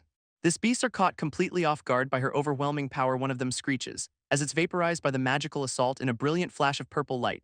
She clears the entire corridor. Frey admits her ability is incredible, relieved she's on their side. He then notices a strange dark energy glowing on the wall nearby. It's a sinister magical symbol like graffiti, radiating an ominous aura. Kania calls out from a nearby doorway, having found something important. Frey cautiously peeks around the corner to see what she's discovered. He finds the dorm manager and a maid put to sleep by a powerful spell. Frey orders Kania to enter the unconscious staff's minds for answers, but as she tries, a dark force violently repels her magic, and she cries out that something is blocking her from getting in. Frey, stunned, knowing Kania's subconscious magic is second to none. He realizes not even the Demon Lord's army should possess such a skill, and a terrifying thought begins to form in his mind. He wonders if the Demon Lord himself is involved in this attack. Kania is horrified, but Frey clarifies it's likely just his officers borrowing his power. Still, he can't understand why they would target a commoner's dormitory. Deciding to focus, He puts the larger questions aside for now, just then Serena rushes back into the hallway shouting his name, reporting that she scouted ahead. And something is seriously off. She explains that while monsters are swarming, there are no casualties, leading Frey to conclude the attacker is controlling them directly. Serena then brings up the strange magical graffiti they saw earlier, revealing that the same symbol is drawn on every single floor, which means the entire dormitory is trapped inside a massive magic circle. Frey recognizes the horrifying truth. It's a sacrificial circle powered by humans. He recalls a vague passage from the prophecy book about subsidiary circles, remembering the separate activation circle he saw with the succubus queen. This activation point must be where magic can be unleashed all at once. Meaning the culprit has to be on the very top floor. He steels himself, knowing they must break the circle or everyone will be sacrificed on the top floor. The vengeful blonde girl stands at the center of the ritual, her eyes glowing white. As dark energy swirls around her possessed form, this demon crow watches from above, pleased with its choice of host. As her negative emotions fuel the ritual set to finish within the hour, Frey suddenly appears, demanding to know why they chose Isabel of all people. And the crow confirms her deep resentment for him made her the perfect prey. He lunges forward with a powerful blast of blue energy ready to strike. But the possessed girl stands unfazed in the swirling dark magic. Frey grits his teeth, realizing his initial attack wasn't nearly enough to stop her. Isabel taunts him with a sinister smile, asking if he really thought it would be so easy. This crow admits Frey correctly identified it as the true mastermind, but insists that knowledge changes nothing. As Isabel unleashes her power, Serena immediately steps in to intercept her own purple magic flaring to life, and her counterattack makes the possessed girl cry out in pain. Kania lands nearby, telling Frey to leave the girl to them. While Serena instructs him to focus his efforts on taking down the crow, Frey smiles, agreeing to the plan, and trusting his companions completely. Kania and Serena prepare to fight Isabel, who summons dark energy orbs with his allies handling the puppet. Frey steps forward to face the master. And he smirks at the demon crow, asking if it's the only enemy here. This crow reveals others are involved before vowing to take control of his mind, unleashing a wave of dark magic to turn Frey into its newest puppet. Frey just laughs at the attempt, challenging the demon to a battle of wills. He holds up the Stone of Dominion, declaring his victory is already guaranteed, because he has the ultimate mind control artifact right in his hand. This crow stares in utter shock, recognizing the legendary item, and feels its consciousness slipping away under the stone's immense power. This demon crow struggles against the stone's power, realizing it's about to lose. With a final thud, the creature collapses, completely subdued by Frey's artifact. Frey looks down on his fallen enemy, dismissing it as a pathetic weakling. As the controller falls, Isabel collapses, the brainwashing spell finally broken. Serena admits the fight was a close call, impressed by the girl's raw power. Frey is just glad it's over, ready to handle the magic circle when a voice calls out. It's Irina's group, and she immediately accuses Frey of being the culprit. Klana agrees, without hesitation, convinced he's the one behind the entire incident. Furloch even begins to pray, asking the sun god for power to punish him. Frey can't believe it, realizing his victory was too good to be true. Irina demands to know why he's even here with Serena and Kania. Kania nervously explains they sense danger and came to investigate, but her panicked words only remind the girls of Frey's evil reputation. Suddenly, Serena shouts out, insisting that Frey isn't a bad person at all. She explains he was only trying to find and stop the real attackers. But then her own mind falters, confused as to why Frey was there to begin with. Frey knows the mental strain is too much, and he must act before they see the truth. His quest objective is to capture the culprit, which he could do by turning himself in. But the real problem is the sacrificial circle. Only he knows how to disable if anyone else makes a mistake. Trying to break it, it could spell disaster. He curses the Stone of Dominion's 1 use per day limit, wishing he could control them with no other options left. The powerful artifact begins to glow ominously, and he decides to shatter the stone, calling it a waste. But his only way forward, he unleashes its raw power in a massive wave of purple energy, engulfing the girls. Even the defeated crow is caught in the overwhelming magical blast. This shattered stone's energy manifests as grotesque demonic creatures, and a massive dome of dark energy covers the entire academy grounds, leaving Irina's group in shock as they blame Frey for summoning his minions. This demon crow flies through the chaotic energy completely unharmed and lands on Frey's head, as he reveals his plan to force it into servitude. While dark spiky energy begins to erupt from the ground around them, Frey stands amidst the summoned beasts, creating the perfect distraction. His plan is simple: pretend to be controlled while he dismantles the magic circle. This crow speaks through him, declaring all humans will be sacrificed to the demon king. Klana points accusingly, shouting that he's finally revealed his true nature. But Kania urges them to wait, sensing that something feels off. She argues this is too bold for Frey, who is usually far more devious. Frey internally praises Kania for the perfect assist, letting him focus on his act. This crow boasts that resistance is useless. Frey is completely under its control. Kania plays along, confirming the crow is controlling him with an overwhelming evil aura. Klana clenches her fist, preparing her allies for the inevitable fight, and she declares they'll take him down now and worry about the mind control later. Frey just smirks, welcoming their challenge with a confident grin. His goal remains the same: Keep them busy while he secretly breaks the magic circle. One of the summoned monsters lunges forward to attack the girls, but Klana meets it head-on with a powerful light-infused punch. Surrounded, they realize the horde is endless and decide to target Frey, and the Crow Cania quickly warns them not to kill him, unsure what his death would do to the circle. Furloch suggests breaking the circle first, but Irina immediately shuts her down. Frey explains that such circles are delicate. One mistake could be catastrophic. Irina hardens her expression, declaring they have no other choice, ordering Furloch to help her restrain Frey. While the others handle the monsters, Klana and her ally leap into action, unleashing powerful magical attacks. But Frey easily deflects Furloch's holy magic with a shimmering blue barrier, and he catches her wrist with a mocking smile, his sword ready to strike. A flash of energy erupts from their point of contact as he overpowers her. He then turns to face Irina, who summons a massive shield to block his advance. Cania watches from the sidelines, her expression filled with concern for everyone. Frey is relieved they haven't touched the circle, knowing it would instantly explode. He's the only one who can disable it, but he needs them to keep their distance. Just then a precise purple attack comes flying toward him, striking the magic circle with the perfect angle and force.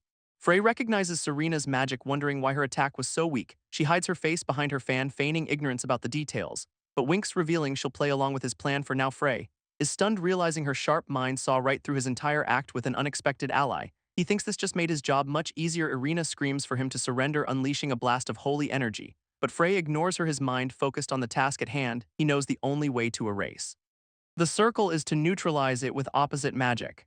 He infuses his own power into the runes, hoping it's enough to break the spell. This crow speaks through him, taunting them for their pathetic attempt to stop the ritual. This purple-haired student announces the monsters are dealt with, and she'll now assist them. Furloch asks them to buy her some time to recover her strength, while the possessed girl Isabel finally begins to stir, her eyes wide with confusion. Frey smirks, seeing a brief pause in their attacks as his chance to act, but his eyes widen in sudden agonizing pain, and he coughs up a spray of blood, his body giving out, collapsing as he curses his physical limits. At the most crucial moment, Irina's group approaches cautiously, warning that this could be a trap. Klana steps forward, confident she's faster than him in close combat, but Frey knows he can still activate the spell by using all his magic, even if it leaves him drained. He trusts Cania to handle the rest. He suddenly appears behind Klana, taunting her about her supposed speed, and she freezes in shock, completely caught off guard by his recovery. A blast of energy erupts as he declares the magic circle is now complete, and with a manic grin he announces they will all be sacrificed to the demon lord. Klana and Furloch scream for him to stop this madness, but he just shouts back that it's far too late for them now, unleashing a massive pillar of purple energy that engulfs the entire area. After the light fades, the girls stand in stunned silence, wondering why the spell activated, but the magic circle is now disappearing. This glowing runes on the crack and fade into nothingness, and Serena casually suggests the spell simply went out of control and failed. Cania gives a subtle wink, silently telling Frey he did well, and she'll take it from here. She announces he fainted from the backlash, urging them to capture him. Now her companions express their relief, admitting he was a terrifying opponent, but they're still confused as to why the powerful ritual ultimately failed. This red-cloaked girl recalls the evil energy suddenly weakening during the spell, and she theorizes Frey's human body couldn't handle the demon lord's power. Cania quickly suggests they get Frey to a hospital and wait for him to wake up, while Serena cradles his head, desperately pleading for him to open his eyes. But the purple-haired girl trembles, wondering who it was that noticed the truth. This other girls are just as stunned, realizing someone saw through the entire act. Irina's mind flashes back to a mysterious cloaked person she met in the forest, remembering how his tone of voice always seemed strangely rushed and urgent, and how he always hid his face, claiming it was because of an illness. Most importantly, he knew about the ice dragon fruit, a secret only she and Frey knew, leading her to briefly wonder if this mysterious Rihanna was actually Frey in disguise. But she quickly dismissed the thought, unable to believe he would ever help her, not after all the cruel things he had done to her in the past. She was convinced that Frey of all people would never be on her side. Now back in the present, she can only ask herself one question: why? As she replays the fight in her mind, his taunts echo in her ears. And the more she thinks, the more the face of Rihanna overlaps with Frey's. She realizes his glowing mana actually weakened the magic circle with every touch, and she remembers the manic grin on his face just before the end. He declared them all offerings to the demon lord, unleashing his final spell. And as she screamed for him to stop, he just yelled that it was too late. A blinding flash of pink and blue light filled her vision, followed by an overwhelming pillar of raw purple energy. Irina shields her face from the blast, the pieces finally clicking into place, and her eyes widen as the shocking truth finally dawns on her. Frey lies unconscious on the shattered floor, his plan a success. Serena casually repeats her theory that the circle just failed on its own. Klana and the others are still confused, asking why the powerful ritual failed, but Irina realizes the truth. Frey canceled the circle with his own magic. She recalls seeing his spell actively eroding the demonic energy in the chaos. And with everyone else distracted, she was the only one who noticed this magic circle didn't fail. Frey deliberately stopped it and saved them all, but this new revelation only leaves her with more questions, connecting his actions to the mysterious Rihanna who helped her before. Suddenly, A massive tremor shakes the entire building from the outside, leaving Irina and Klana completely stunned by the sudden disturbance. Serena holds onto Frey, whose body suddenly begins to convulse, and Irina shouts in alarm as he starts coughing up blood. His eyes bleeding as his body violently rejects something unknown. The scene shifts to the ominous demon lord's castle under a blood-red sky, where a demonic woman on a throne notes her crows have gone silent, and a system notification confirms her quest has officially failed. This penalty for failing to activate the sacrificial circle is a powerful seal trapping her inside the castle. Until further notice, she wonders how long she'll be stuck, blaming an unknown entity, complaining that this entity forced her to fight the hero. And now she's the only one facing the consequences for their failure. If she could act directly, she wouldn't need to use such weak subordinates, revealing she even bought an item to hide the entity's identity. This system explains her power is restricted to give the hero a fighting chance, but as a result of the failure, some of her abilities will be unlocked. She gains the power to create a duplicate, letting her act outside the castle. This demon lord smirks, declaring she hates losing so one-sidedly. A system notification warns her duplicate will only have 10% of her power, as a ghostly copy of her in a school uniform materializes before the throne. This system defends the limit, stating the hero doesn't even know his enemy, but she's confident that the outcome will be the same regardless. Her duplicate turns and walks away, leaving her true self sealed on the throne. She pushes open the massive castle doors, stepping out into the world with a determined look. She promises the hero that she's come for him. This pink-haired girl appears in a field, vowing he has no chance of winning. Now back in the void, Frey's memories of the fight shatter all around him. His consciousness fades as he drifts into the endless darkness. He suddenly wakes up with a groan, finding himself in a dark forest. Confused, he wonders how he got here from the commoner's dormitory. This place feels strangely familiar, reminding him of his time in Fellowship. He concludes he's been thrown into another one of his own memories. He desperately hopes it's not as traumatic as the last one he relived. Just then, he hears a child's voice calling out for their mother, peeking from behind a tree. He recognizes the sound of that voice, and he's stunned to see a younger version of himself calling out. He remembers this day when he and his mom got lost in the mountains. But as he scans the memory, he realizes his mother is nowhere to be seen. A monstrous snarl echoes from the shadows, revealing sharp fangs and a massive werewolf crackling with dark energy emerges from the trees. Frey is shocked, having no memory of ever encountering such a beast. This werewolf's claws loom over his younger self, a sign of imminent danger. A monstrous claw slices downward with incredible speed.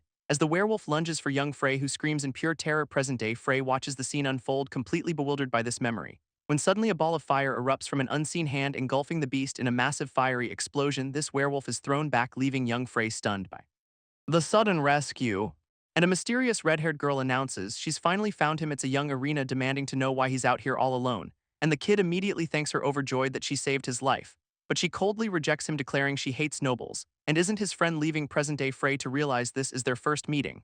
But it's all wrong. He's certain he never met her in a forest like this before. His real memory was meeting her as a bounty hunter, then getting lost with his mom. And back then there was no werewolf or Irina. His father simply found them, recalling the last memory dive. He knows this is more than just an illusion, concluding that someone is actively manipulating his past. This thought makes his head throb as he wonders who could be doing this to him. Meanwhile, young Irina tells the boy they're leaving to collect her reward, but young Frey hesitates, remembering his mother told him to stay put. She quickly convinces him by saying his parents are waiting at home. And the two children begin their journey out of the dark woods. Frey watches them, Geo still trying to process what's happening, but decides for now his only option is to play along. Later that night, Irina asks how long he was hiding in the forest, shocked. He survived for 3 hours in a place crawling with beasts, but Irina realizes something is wrong. The request form is 2 days old, and she quickly dismisses Frey's question, saying it's not her problem. Young Frey admits he can't remember why he was hiding in the first place. So Irina sarcastically suggests his mother tampered with his memory. Suddenly, a chilling howl echoes through the dark mountains, and the boy jumps in fear, shouting that it's a wolf. Irina just scoffs, telling him not to be so dramatic, boasting that she can easily handle an entire pack of wolves by herself. She stands before him, ready to face the approaching threat, but her confident expression immediately shatters into pure shock. A massive werewolf emerges, even bigger than the one from before. This kid panics, pointing out this new beast is twice the size, but Irina just gives a grim smile, her mind racing for a plan before screaming at him to run for his life. This werewolf snatches her in its massive claw as Frey cries out her name, leaving the boy completely frozen in terror at the sight. But then his fear turns to resolve as he clenches his fist, and he charges forward, vowing not to leave his friend behind. Irina struggles in the beast's grip, the pressure crushing her, and through tears she yells at him for being an idiot and coming back. This monster turns its attention to the charging boy, holding Irina captive as it glares down at its new target. Its massive jaws get terrifyingly close to the kid's face, and present-day Frey watches, knowing his younger self has to fight, but he's confused. The beast is just sniffing him, not attacking at all. Present-day Frey stares at the beast, a strange sense of familiarity washing over him, but he clutches his head in pain, certain he's never met a werewolf before. He feels a memory trying to surface, but the throbbing headache gets in the way. His younger self can only cower wondering what this monster even is, while Irina, still trapped, desperately summons a fireball spell, blasting the creature point-blank in the face with a fiery explosion. This werewolf roars in agony from the direct hit, and in its rage it brutally swats young Frey aside with its massive claw, sending the boy flying backward into the dirt. Irina screams his name, watching in horror from the monster's grip, before the beast slams her violently into the ground, leaving her coughing up blood from the devastating impact. She feels her consciousness fading, believing this is the end for her, when a brilliant flash of blue light suddenly pierces the darkness, striking the werewolf directly in the head with a powerful beam. This monster's eyes bleed as the holy magic sears into it, and Irina can only watch in stunned disbelief from the forest floor. Hand reaches out, holding a simple wand glowing with power, as young Frey, now radiating a divine aura, vows to save her. This wounded werewolf turns its fury on the boy, snarling menacingly. But Frey stands his ground, channeling an incredible amount of energy into his wand. This beast lunges forward to finish him off, only to freeze in place, its eyes widening in shock, its attack stopping just inches from its target, as a massive blast of holy magic erupts from Frey, engulfing the monster. This werewolf screams in agony, its mouth bleeding from the holy blast, as the sheer force of the magic sends it flying backward through the trees. A wounded Irina watches from the ground, wiping blood from her mouth. Completely stunned that Frey was hiding this incredible power all along, she gets to her feet, demanding to know why he didn't use it sooner, only to see young Frey collapse, having exhausted all his magic in one go. She desperately calls out his name, telling him to stay with her, but his consciousness fades away into the darkness. Present day, Frey watches from the bushes, still confused by what he's witnessing, remembering how the werewolf froze mid-attack, and feeling that something is off. He knows a child's attack shouldn't have worked on such a powerful monster, and a close-up on the beast's eye reveals a strange lack of malice, its claw still crackling with dark energy, but held back by an unseen force. Frey realizes the attack only landed because the werewolf lost its will to fight, concluding that the beast knew him and couldn't bring itself to attack. He looks around the fading memory, wondering if this strange vision is finally over. As the world dissolves, he grows worried about the chaos unfolding outside. This scene shifts to the Klana Academy dormitory, where someone has just returned. A blonde girl asks about Frey, learning he's been unconscious for a week, finding the situation strange. She decides they must take action. In the meantime, this silver-haired girl asks what to do, and the blonde suggests a ruthless plan. They'll spread a rumor that Frey himself was behind the entire incident. This silver-haired girl protests, but the blonde insists hesitation will be their doom. She argues that Frey's infiltration and victory are enough to make people suspicious, and the silver-haired girl, though confused, agrees to follow her lead. Princess Klana tells her companion to trust her just as a guard interrupts them. He reports that Isabel has regained consciousness, a revelation that stuns the princess. Klana decides to go immediately, believing this new information could work in their favor. She leaves the rest of the plan to the silver-haired girl and the guard, and the two girls walk away, leaving the guard to his duties. But a cheerful red-haired girl with a prominent fang suddenly appears before him, asking if she can come inside the room for just a little while. He tries to refuse, explaining the room contains important investigation materials, but her eyes begin to glow with a strange, mesmerizing pink energy. This guard struggles against her influence, insisting no one is allowed inside, his own eyes turning pink. As he falls under her spell, he weakly finishes his sentence, saying only Princess Klana can enter, which the red-haired girl takes as her cue to enter, and he reluctantly agrees. Inside, she finds a dead bird preserved under a glass dome, believing that tracing its consciousness will reveal the hero's true identity. The spell reveals visions of Frey, confirming he's the target she's been looking for. A wicked smile spreads across her face, her fangs showing as she realizes she's finally identified the hero of the incident. She conjures a ball of dark energy with a sinister grin, declaring that now that she's found her target, all that's left is to crush him completely. This scene jumps forward 3 months to a grand castle, where someone demands answers in a bedroom. A purple-haired girl confronts Kania, demanding to know the truth. She doubts a magical outburst could keep Frey bedridden for 3 whole months, insisting that Kania, who is always by his side, must know something. Their tense conversation is interrupted by Irina, now dressed as a maid, here to clean, and when told to leave, she claims she's under a death pact to finish her task. This purple-haired girl is annoyed, but Irina insists she'll just work around them. This two students stare, unsure how to handle the maid's strange persistence, so the girl decides to continue her talk with Kania. Outside the room, as they leave, Irina's expression hardens. Now's her chance to investigate, but a sudden coughing fit from the bed startles her as Frey spits up blood. She rushes to his side, asking if he's okay. As he finally opens his eyes, Frey weakly asks why she's here and how long he's been unconscious, and Irina nervously tells him it's been about 3 months. He's shocked by the lost time, which felt like a moment in his subconscious, realizing this must be the consequence of a system penalty. A status window confirms a permanent debuff. The fate of the false villain has stacked. He wonders who saw through his act, immediately ruling out the purple-haired girl, which means it must be one of the other 3 main heroines, but he can't figure out how, since none of them should know him well enough, until a sudden, chilling realization hits him. He remembers always hiding his true abilities and fighting style, except for that one desperate battle in the gray forest with Irina. He stares at her as she nervously offers to call a doctor, but her inner thoughts confirm she knows, recalling his fight at the dormitory. Frey's eyes narrow as he puts it all together. She's the one who knows his identity. He considers pressing her for answers right here and now, but decides against it, choosing to confirm his suspicions later. This door slams shut as Irina quickly makes her exit. Kania and the purple-haired girl burst in shock to find Frey finally awake, and Kania immediately asks if he's well enough to be sitting up. He can only let out a weary sigh, completely drained of energy. This scene flashes back, showing the purple-haired girl telling Irina to leave, and Irina, with a determined look, simply agrees to the demand. This three girls then exit the room, leaving Frey alone in his bed, while the purple-haired girl shoots one last annoyed glance at the maid. Back in the present, Kania stands silently before a now conscious Frey. He asks her directly if she has any idea who figured out his secret, and Kania admits that while everyone acts normal, Irina is the prime suspect. She's stunned by the name, but Frey explains Irina saw him fight in the forest. He tried to suppress his usual habits, and Kania vows to investigate further. Frey then changes the subject, asking for some food after his long sleep, and he watches quietly as she turns to leave the room. But just as she's gone, a new system notification suddenly appears. Special stack alert, warning that an enemy has realized his true identity. As a result, that enemy has now gained a powerful beneficial effect. He groans in frustration, already overwhelmed by his current mission, feeling the immense pressure of his impossible situation closing in. This system reminds him the five heroines retained their powers from the last timeline, and he smirks, admitting that deceiving them is harder than he ever expected. No matter how he tries to avoid them, he keeps getting dragged into their affairs.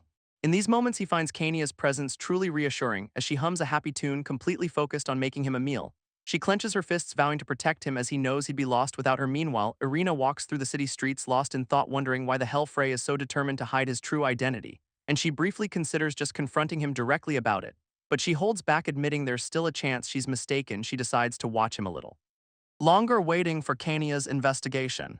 Elsewhere in a grand hall, Princess Klana fumes over her inability to arrest Frey, but a noblewoman reminds her the Emperor's orders are absolute, prompting an enraged Klana to warn her of the consequences. This princess storms away, leaving the fuming noblewoman behind. Her companion apologizes, lamenting that they couldn't shake Frey's position, but Klana tells him to stay quiet, revealing her plan to frame Frey, vowing to see him on the execution, stand confident in her power. This scene shifts to a cathedral where Furloch ponders Frey's mysterious illness. Finding it strange that there's no medical reason for his coma, she sits alone in the pews, declaring she's done playing the fool. And with a sly smile, she decides it's time to make her own moves. She smirks, knowing the red-haired demon will be acting soon as well. This story then moves to a beautiful garden, introducing her ally Selena. A hand gently picks a bouquet of bright yellow flowers, and Selena smiles, deciding to bring some to Frey. But her quiet moment is interrupted by an owl carrying a letter, a messenger from the master of the magic tower, delivering an urgent message. As she opens it, a massive purple magic circle erupts around her, its powerful energy swirling as she absorbs the contents of the letter, completely enveloped in a brilliant magical light. This letter confirms her memories will be returned as everything has gone to plan, and with her mind restored, she can now manipulate the system without risk. Frey clenches his fists, steeling himself for the difficult path that lies ahead. He looks upon the five heroines, vowing that this time will be different, promising to protect the world where all of them belong. This scene shifts to a dark, desolate cave deep underground, where water drips into a still, silent puddle on the cavern floor. A foot in a red shoe steps into the water, breaking the silence. A cloaked person approaches, a pair of glowing eyes in the darkness, demanding to know who's there. A massive clawed hand slams down its owner, questioning who dares to enter, as a terrifying red dragon lunges forward, roaring a threat of death. But the cloaked intruder simply pulls back their hood, unafraid, and the dragon's eye widens in sudden, utter disbelief. It's the red-haired girl.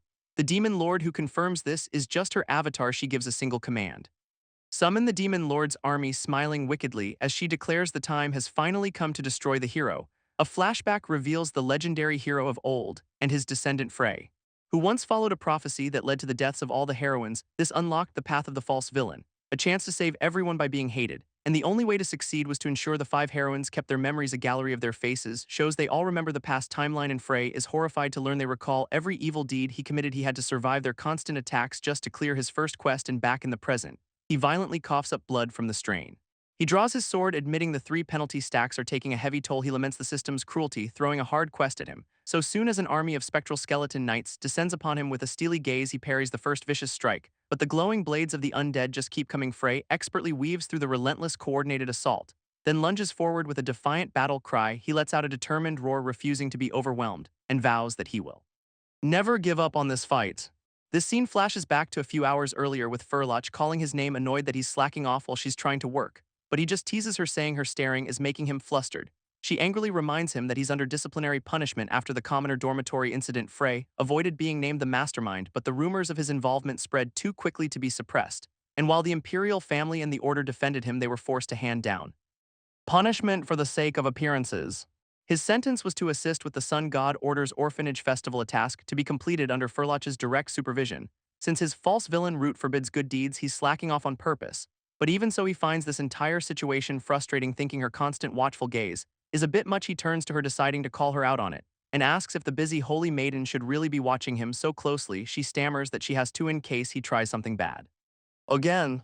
Then suddenly asks what he knows about the Order's basement. She admits something has been bothering her, suspecting Frey's involvement with demons.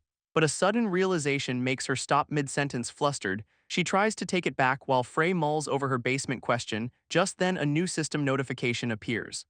An important event quest, and he's shocked as this mission was never in the prophecy book. His eyes widen in panic as he reads the details. This stakes are impossibly high. If he fails, Furloch dies. A vision of her fate shatters in his mind, leaving him no choice but to act back in the present. Furloch realizes he knows exactly what she's talking about. She demands to know his plan, but he just gives her a smug look, telling her she'll just have to wait and see for herself. Unseen, a cloaked person watches their exchange from the shadows, their single red eye glowing with a sinister light. As dusk falls, they arrive at the Grand Cathedral and descend the stairs into the forbidden basement area. Furloch is amazed that such a place exists beneath the Order's halls, prompting Frey to ask why the Holy Maiden is only now finding out. She explains she's felt a sinister aura from below for some time, but guards always turned her away, claiming to be storing illegal goods. Frey notes that the festival must have left security thin down here. She sees it as a chance to expose the Demon King's army, unaware of his secret. But as they walk, Frey suddenly stops, his eyes catching something faint, glowing words materializing in the darkness ahead. It's a stone tablet written in a language that shouldn't exist in this world, describing a pantheon of gods he has never encountered before. But Furloch suddenly recognizes the strange characters on the tablet, explaining she saw similar writing on stone tablets on the western continent. And though she gave up deciphering them, Frey now has a new lead. They soon reach the end of the corridor, blocked by a massive door, which is sealed by multiple layers of complex magical barriers. Frey notes that even 10 mages couldn't break through such powerful wards, but Furloch simply punches forward, shattering the seals with raw power. Frey is left speechless by her incredible strength, quickly denying he said anything. They step through the now open doorway into an enormous dark chamber, both of them stunned by the sheer scale of the underground space. But Furloch's awe turns to horror as she spots something in the shadows, rows of skeletal figures clad in the armor of holy knights, revealing an entire army of undead soldiers standing in formation. She can't believe such a force exists right beneath the Order's main hall, but Frey identifies them as paladin undead created from corpses. He questions the purpose of creating such a massive undead army when Furloch suddenly points to something even more terrifying, a colossal glowing red magic circle hanging ominously in the air. Frey grimly recognizes it as a sacrificial magic circle, and Furloch notes it's far larger than the one from the dormitory incident. He puts the pieces together. The undead, the circle, the location. Then he turns to Furloch with a sinister grin, asking if her questions are answered. He taunts her for following him, calling her dangerously defenseless down here, reminding her that the sun god's powerful protection can only be used once a day. She freezes in terror, realizing he knows she already used it to break the door. Frey smirks, deciding to reveal his plan, since she can't stop him, and he asks her a simple question. What's directly above the magic circle? Furloch stammers, trying to think through her rising panic, until her eyes widen in absolute dawning horror. This building directly above them is the Sun God Order's orphanage. With a demonic grin, Frey explains he'll activate the circle during the festival, turning every human above into a sacrifice for the Demon King. She calls him a monster, vowing that she won't let him do it, then turns to flee, shouting that she has to hurry and save them. Frey watches her geo, warning that anyone left behind will be his prey. He keeps up the evil fanged smile until she's completely gone, leaving the massive chamber entrance shrouded in mist and silence. His villainous facade finally drops as he lets out a sigh of relief, trusting that Furloch will ensure everyone escapes safely. Now alone, he faces the undead army, ready to play his part. A skeletal archer draws back its bowstring, taking aim. Another knight preparing to fire its glowing spectral arrow. Surrounded by enemies, Frey decides it's time to get serious as a volley of magical projectiles rains down upon him. He smirks, ready to fight like a true hero now that no one is watching. A brilliant flash of blue energy shatters an undead knight instantly, and he unleashes a powerful blast that sends skeletons flying. He carves a path through the horde with his glowing sword, but grits his teeth in frustration as more close in around him. He faces the endless wave, realizing they just keep coming one after another. Realizing he's too slow, Frey channels his energy to pick up the pace, and he cuts through the undetermined expression. But from the shadows, a cloaked observer watches his every move. A red-haired woman whose suspicions about Frey are finally confirmed. This scene flashes back a month to the Grey Forest, where she investigated the site of a battle, finding a strange rock, and recognized the faint stellar mana as the same type Frey uses. This confirmed her theory. Frey was the masked hero Rihanna, but his public villain persona makes his heroic actions confusing, leaving her completely bewildered by his contradictory nature. She recalls him cursing her but then saving her life as Rihanna, and she struggles to understand his true goal. She wonders why he only acts evil when others are watching. Meanwhile, Frey struggles against a particularly strong undead, Knight is stamina draining fast despite his immense power. He knows pushing any harder will cause him to collapse. But he sees the enemy numbers have finally started to dwindle. Just then 2 towering undead priests emerge from the horde, a sight that fills him with a new sense of dread.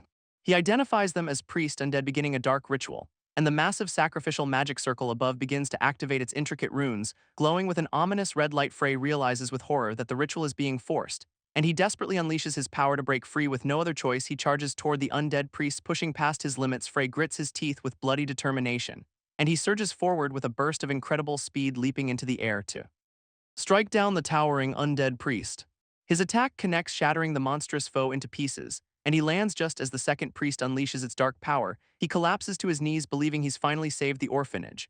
But the effort leaves him completely drained, and he falls unconscious. More skeletal knights emerge from the darkness, closing in on him, raising their swords to finish off the fallen hero. But from the shadows, the red-haired observer unleashes a fireball, blasting the undead away from Frey in a fiery explosion.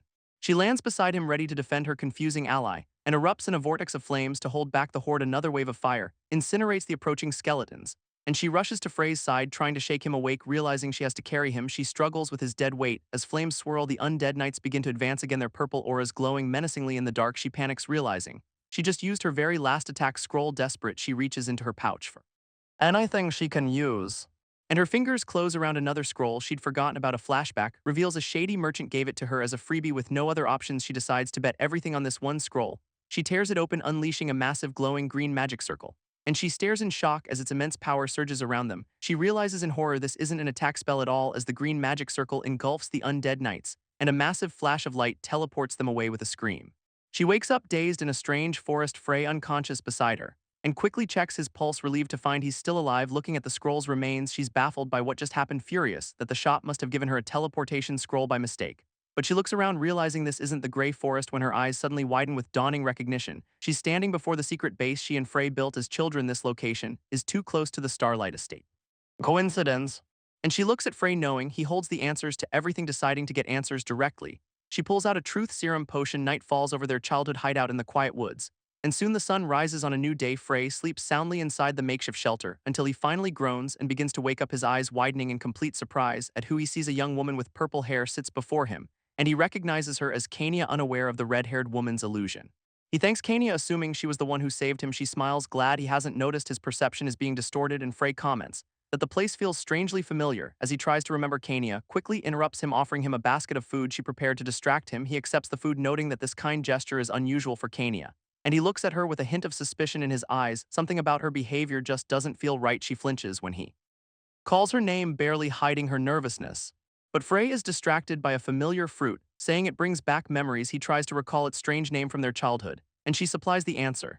They're called ice dragon berries. Changing the subject, she asks him to explain what happened, and Frey agrees, knowing she must be completely lost. He takes a moment, wondering where he should even begin his story, starting his tale under the quiet forest sky. As he explains the situation, she listens intently, then summarizes his mission with surprising accuracy.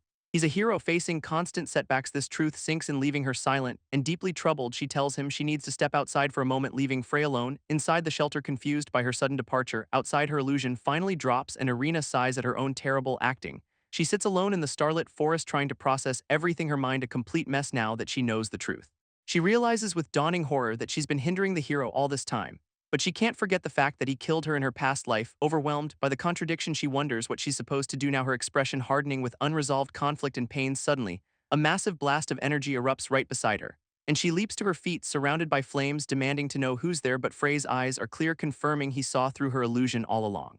And he stands before her calmly, stating that he's finally found her. He smiles, calling her by her real name. Irina, shattering her disguise, her red hair returns as she admits she's not cut out for deception. Realizing she should have recognized his unique mana from the start, furious, she points at him, demanding to know who he was trying to save. Frey just smiles, sadly telling her she didn't have to save him, and that he's been prepared to be hated for a long time. He promises that when everything is over, he will apologize to her properly.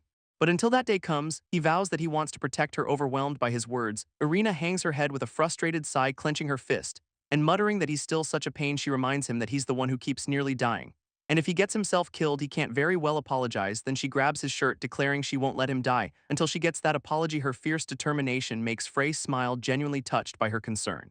Irina stretches, complaining about wasting a valuable scroll as they prepare to leave.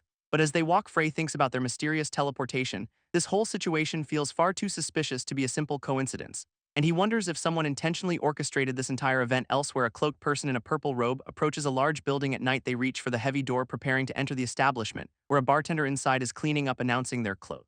This cloaked visitor smirks, addressing the bartender by name. Damarkin. This bartender freezes mid-motion, his hand tightening on the plate he's cleaning. Damarkin's smile turns sinister, his cover completely blown, and he acknowledges his late-night visitor is a special guest. He demands to know their purpose for seeking him out as his hand transforms into a set of deadly claws, threatening to dismember the cloaked intruder. For answers, he unleashes a powerful blast of spatial magic, but the mysterious visitor simply raises a hand, and with a flick of their finger shatters the entire attack. Damarkin is stunned as his own magic implodes around him, engulfed by the overwhelming force of the counter. He's thrown across the bar, wounded and confused, unable to believe his signature spell was so easily broken. This sheer difference in power is terrifying, and a horrifying realization begins to dawn on him. He asks if they are the Demon Lord, and the visitor finally reveals herself. With a smirk, she confirms the Demon Lord's revival is at hand. This scene shifts to a grand sunlit estate the next morning. Inside, a young noble with white hair wakes up in his bed, and Kania, now dressed as a maid, asks if he slept soundly. He smiles, saying he finally had a night free of nightmares, and Kania is relieved, offering to help with anything he needs. She thinks to herself about her new role in this place, remembering the boisterous red-haired girl she now serves. Irina, she reaffirms her loyalty as a subordinate, not just a friend.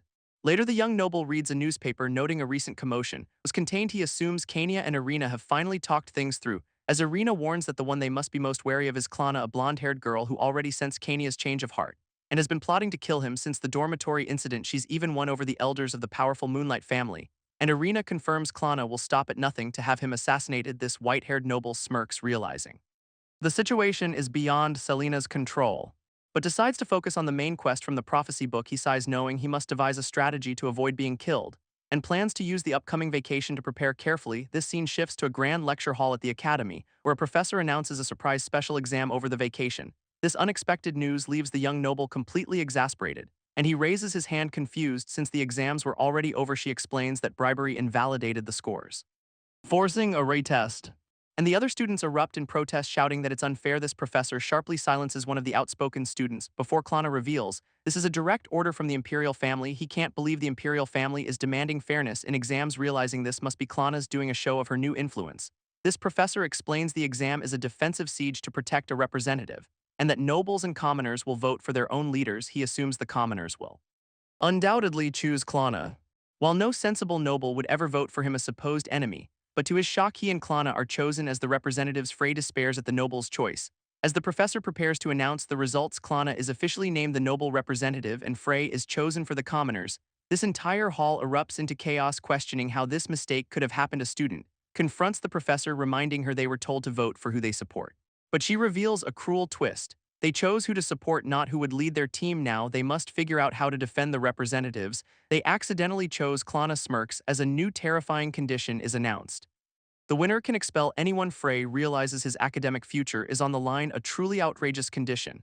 And looking at the academy, he knows he absolutely has to win this match. Later, Frey, Kania, and Irina ride together in a carriage, planning their next move. Kania takes notes, confirming the details of their desperate plan, and that everyone is being taken to the Starlight Mansion as a defensive measure. She admits their team is starting at an overwhelming disadvantage from the very beginning. Frey points out their opponents can simply flee to the Imperial Palace for safety, but Kania has already contacted the main family to request their cooperation. Irina adds that she's briefed everyone, saying Frey might be surprisingly cooperative. She sighs, frustrated that the prophecy book's predictions are always slightly off. Suddenly, the carriage lurches to a halt, throwing Frey forward, and the driver shouts that someone unexpectedly jumped out in front of them. A man blocks their path, demanding they clear the way for his master. With a sinister grin, he apologizes for his rudeness. Confirming this was no mistake, he introduces himself as Damarkin, announcing he has come to meet Frey Starlight. Inside the carriage, the trio freezes, their faces turning pale with shock and recognition. They know the name. Damarkin is the Demon Lord's second in command. Frey can't understand why such a powerful enemy would appear here, and now Frey tells his companions to stay inside, intending to go out alone. But he smiles, confident their foe has a purpose other than fighting. Irina immediately refuses, declaring she's coming with him, insisting they have a right to know about any danger he faces. She grabs his arm, her resolve unwavering in this tense moment, and Kania quickly agrees, asking to accompany him as well. With a frustrated sigh, Frey reluctantly agrees to their terms. This trio steps out, and Frey demands to know the man's business as Damarkin confirms his identity before eyeing his companions. Frey dismissively calls them his subordinates, pressing for an answer, and the demon's tone shifts as he requests Frey accompany him. Stunned, Frey asks if this is some kind of bold abduction attempt, But Damarkin just smiles, claiming it's a grave misunderstanding. He explains that a certain meeting cannot begin without him present this demon, adjusts his glasses, a smug look on his face.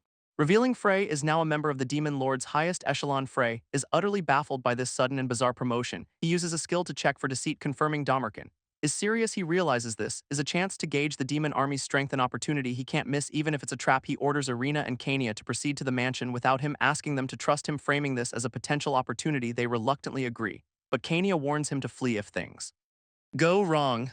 With the matter settled, Frey tells Damarkin to lead the way. This demon opens a swirling portal, thanking him for his cooperation. Damarkin warns Frey the portal might make him feel lightheaded, and with a flash of pink energy, the gateway activates, leaving Kania and Irina to watch helplessly as he vanishes. He arrives in a dark throne room surrounded by powerful demons, and he quickly realizes these are the Demon Lord's top executives. Frey calmly assesses the room, noting their intimidating appearances. These demons are shocked, whispering about a human in their midst. He walks forward with confidence, ignoring their stunned disbelief, wondering just what the Demon Lord could possibly be planning. Damarkin gestures toward a prominent seat reserved just for him, a place of honor that only deepens Frey's suspicion as the demon reveals Frey is now the army's second-in-command. Frey smirks, thinking, if this is a trap, it's a very generous one. Damarkin simply smiles, claiming he is only following his master's will. But a quick mental scan reveals his genuine pride and confidence. Frey decides the situation is actually quite convenient for his plans. But before he can speak, a massive attack shatters the floor before him. A hulking red demon stands ready, his massive sword glowing with power. And this warrior Rihir loudly objects to the final decision. He declares he's followed Damarkin's orders until now, but this is too much, smashing his blade into the ground. With explosive force, he points his sword at Frey, refusing to serve under a weak human, and challenges the boy to a fight, promising to crush him like a bug. Frey calmly asks Damarkin if this challenge is even allowed, as another demon explains their army is a meritocracy, where the strong rule. Damarkin calls this a perfect opportunity to prove the Demon Lord's choice, snapping his fingers, declaring the meeting can't start until this is settled. And with a surge of purple energy, he erects a massive battle arena. Frey now stands alone, facing his challenger in the impromptu ring as the red demon Rihir proudly announces his powerful lineage. Frey smirks, accepting the challenge as the hero's descendant, vowing to win. Rihir charges forward, aiming to expose Damarkin as a fraud by crushing Frey, and Frey barely manages to block the massive glowing blade. This demon laughs at his resilience, unleashing a furious barrage of attacks, pushing Frey back. While taunting him about his limited stamina, Rihir relentlessly presses his assault, demanding to see Frey's true power. Frey thinks about how the prophecy book is useless, always full of surprises. And he's already furious without having to prove his strength to anyone. His patience finally snaps, his face darkening with pure rage, a sudden shift that leaves the hulking demon completely stunned. Frey calmly asks if Rihir wanted to see his power, then agrees to show him. A brilliant blue aura erupts around him, crackling with immense energy, and he grins, warning it's too late for regrets because he's in a bad mood. Rihir trembles, recognizing a power he never thought possible from a human.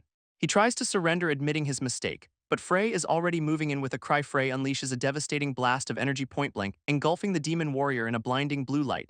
This attack shatters the throne room wall in a cloud of dust and debris. Rihir lies defeated amidst the rubble, battered and broken, but his eyes still burn with a defiant, angry glare. Frey stands over his defeated foe, challenging anyone else with complaints to step forward now, and with a cold glare he promises to take care of them all at once. This other demon executives sit in stunned silence, clearly intimidated by his display, until Damarkin begins to applaud, calling the performance truly splendid, praising Frey's overwhelming power as worthy of the Demon Lord's army. He turns to Frey, assuring him that no one will dare challenge his authority. Now Damarkin invites him to take his seat, but Frey flatly refuses the offer, declaring that it's now his turn to exercise his newly earned rights. He points his sword directly at Damarkin, issuing a shocking challenge to a fight. Frey smirks, stating that having 2 second-in-commands is simply inconvenient for him, and Damarkin seems impressed, noting his terrifying capacity for adaptation. Frey vows that from this moment on he will become the unpredictable variable himself. A sinister grin spreads across Damarkin's face, thrilled by this unexpected turn of events, and calling Frey an intriguing individual, he agrees to the duel. He snaps his fingers, stating they can't let this fight delay the important meeting. So he proposes they settle this entire affair in a single decisive bout. Frey's expression confirms this is exactly the outcome he was hoping for. Damarkin is revealed as the Demon World's #2, a master of space magic, and Frey knows the demon prefers to end his battles quickly, a sentiment he shares as he erupts in a massive aura of blue energy. Damarkin smiles, admitting it's been a while since he accepted a challenge like this, but he warns Frey that misjudging his own strength will have dire consequences. And with a mocking bow, he tells Frey he'll have to beg for forgiveness. A swirling vortex of dark energy erupts, pulling Frey into its powerful grasp. But our boy just smirks, completely unfazed by the incredible display of power. Frey counters with his own blast, channeling his power through his sword, and their immense energies collide in a blinding explosion of light. Damarkin smirks, believing their powers are canceling each other out for a draw, but Frey's confident grin suggests he's not so sure about that. He declares he has more tricks up his sleeve, his aura flaring brightly. Damarkin's confidence shatters as he spots a flash from Frey's blade. A sudden unexpected attack he desperately tries to block. He realizes Frey has occupied all available space, leaving him no room to maneuver. And a horrifying thought begins to dawn on the demon executive. He wonders if Frey had calculated this entire exchange from the start, waiting for this exact moment to spring his perfectly laid trap. Damarkin is suddenly encased in a prison of crystalline blue energy. As the attack slams into him with overwhelming brutal force, he coughs up blood, the impact of the blow clearly devastating him. When the light fades, Frey stands over his fallen opponent victorious. Damarkin concedes defeat, kneeling before the new Lord Frey. Frey rests his sword on his shoulder, asking if anyone else objects to his new position, and with a satisfied smile, he declares it's time to begin the meeting. This other demon executives sit in absolute terrified silence, none of them daring to even look him in the eye after that display. Frey takes a seat, noting the incredibly tense atmosphere in the room. He decides to stay quiet for now, letting the situation settle. He casually tells the now demoted Damarkin to lead the proceedings, and the flustered demon nervously agrees to commence the meeting. Frey observes his opponent's sudden docility. Realizing this is the power of hierarchy, Frey thinks how his plan worked perfectly, giving him access to all their information, and now he just needs to select the intel that will be most useful to him. Damarkin moves to the next item on the meeting's agenda, flipping through a folder and presenting several photographs to the executives. Frey is handed one of the pictures, wondering what it could possibly be, and he immediately recognizes the scene. The slave market from the main quest. Realizing this is important, he decides to pay very close attention. Damarkin reveals their plan to secure a large number of slaves for the army, and Frey can only smirk, thinking to himself how foolish they all are. Meanwhile, a worried Kania asks Irina if Frey will be okay. Irina tries to appear confident, insisting their master is perfectly safe, and Kania seems relieved by her answer, though she still looks exhausted. Her concerned expression, however, reveals she isn't entirely convinced by the act. Irina is actually panicking, trying to convince herself they must carry out their duties back in the throne room. Frey plans to use these demons for his own ends, vowing to interfere and exploit them to the very marrow of their bones. This scene shifts to a white carriage traveling through a sunlit forest. Inside, Irina is clearly suffering from a mix of motion sickness and anxiety. Kania announces that they've finally arrived at the Starlight Mansion. She steps out of the carriage, urging her companion to hurry up, reminding Irina of the important mission Frey entrusted to them. Irina confirms she remembers their instructions perfectly, her expression now serious. She stands before a group of servants ready to take command. Two of them lead the assembled staff down a grand hallway as Irina announces that today is the day they put their plan into action. Kania, radiating a dark aura, coldly orders the entire staff to leave the mansion. She then turns her attention to a group of shocked students, her next targets, declaring they will now serve as the mansion's new staff. Leaving them utterly stunned, the students erupt in protest, unable to believe they're being forced into servitude, but Kania simply claps her hands, cutting off their chatter with a single gesture. She orders them to change into their new uniforms and begin their work immediately, reminding them with a smug smile that this is all a direct order from Lord Frey elsewhere. A letter is carefully penned, its important message now finally complete. This scroll is then tied to the leg of a small waiting messenger owl, and Kania sends the bird on its way, watching it depart on its mission. Her expression hardens as she stares out, her resolve for Frey now set in stone, vowing that this time she will not fail, determined to succeed for his sake. Back at the mansion, a small cat doll sits silently on the mantelpiece, waiting. Frey finally returns, announcing his arrival to Kania and Irina. Both girls are overcome with relief, overjoyed to see him back safely. But Frey tells them not to worry, pausing to look closer at them, asking Irina why she looks so pale, though she quickly dismisses his concern. Irina changes the subject, asking what happened with the Demon Lord's army, and Frey casually reveals he's now the number 2, completely shocking her. He promises to explain everything, adding he used the opportunity to issue a special order. He ordered the entire Demon Lord's army to attack the Moonlight family's Council of Elders. Irina is impressed by his strategic thinking, and Frey just smiles confidently back at her, then turns his attention to Kania, asking for a report on the matter. He requested. Kania confirms that all his commands were executed perfectly, just as he predicted, revealing that just as he suspected, there was a spy for Princess Pyria among the students. Frey prepares to share the intel he gathered, but Kania suddenly tells him to wait. She urges him to save the details for later and get some rest, pointing out his condition. She notes he's lost weight since she last saw him, but he just brushes it off. His stomach growls loudly, revealing he's just hungry from the foodless demon meeting. This scene shifts to a lavish dining hall where a meal has been prepared for him. A plate of food is set before him, but something seems terribly off about it. Frey's face contorts with rage, demanding to know if this is some kind of joke. He sits at the table with a menacing grin, questioning if this truly qualifies as dinner, staring into the murky green soup and wondering what could possibly make it that color. He asks the new maid if she's trying to assassinate him, getting a strange sense of deja vu. He complains about the lack of proper food, but she explains her commoner background, stating she did her absolute best with the unfamiliar high-class ingredients. Frey calmly asks for her name, and she introduces herself as Alice. A smirk spreads across his face as he identifies her as the spy Kania mentioned. He recalls her backstory. A key figure meant to lead a revolution within the school, he grits his teeth, completely unimpressed by her understanding. Plea he stands declaring this is why he hates commoners who can't do a single thing right. With a roar of frustration, he flips the entire dining table over, sending the disgusting meal crashing to the floor around the stunned maid. He grabs her chin, warning her never to serve him livestock feed again, then shoves her to the ground, silencing another maid, who tries to intervene on the floor. Alice glares up at him, her expression hardening with resolve. Another servant helps her up, but Alice says she just has to endure this until vacation. This two of them quietly agree to clean up the mess he made elsewhere. Frey relaxes, pleased with the villain points he earned from that display, and already planning his next move. Frey lies awake wondering why Klana hasn't made a move in 6 days, recalling how he used the demon army as insurance for the council. When a sudden noise from the forest catches his attention, it's the unmistakable sound of a sword coming from the mansion.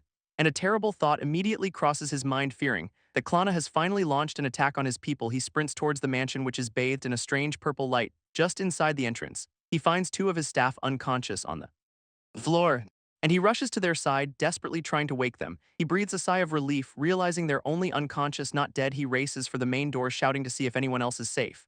But as he reaches for the handle, he feels a strange energy, a poison infused with the Moonlight family's mana, designed to knock people out. He decides to neutralize it with his own astral mana despite the strain, and with a surge of power, he forces the grand doors open. The sight inside is horrifying. Everyone has been taken down. But then he hears a faint noise coming from near the entrance. He cautiously peeks around a corner, sensing someone approaching. A cloaked assassin lands silently in the middle of the hall, and Frey watches from the shadows, his expression grim. He grips his sword, preparing to ambush the intruder from behind. This assassin turns, but it's too late. Frey is already on him, striking him down with a single decisive blow to the neck. He recognizes the uniform, realizing this is an independent operation by his mind races, trying to understand her sudden aggressive move. He inspects the assassin's uniform, realizing it's the perfect size for a disguise. As another assassin reports that someone resisted the poison, disrupting their plan. Annoyed by the delay, the leader orders them to move quickly to make up for lost time, and Frey, now disguised as the fallen assassin, agrees without raising suspicion. He follows the group, determined to uncover Klana's entire plan from the inside. This scene cuts to a dark storage room. Elsewhere in the mansion, where Alice the spy maid lies unconscious on the cold floor, 2 other maids find her, relieved to see she's only been knocked out by the poison. Realizing the storage room was the designated evacuation point for the staff, surrounded by fallen colleagues, they wonder how they all got here. One of the maids suggests they should head outside to call for help. This 2 of them carefully make their way out of the crowded room. But as they leave, Alice begins to stir, thinking Frey is a monster who deserves to die.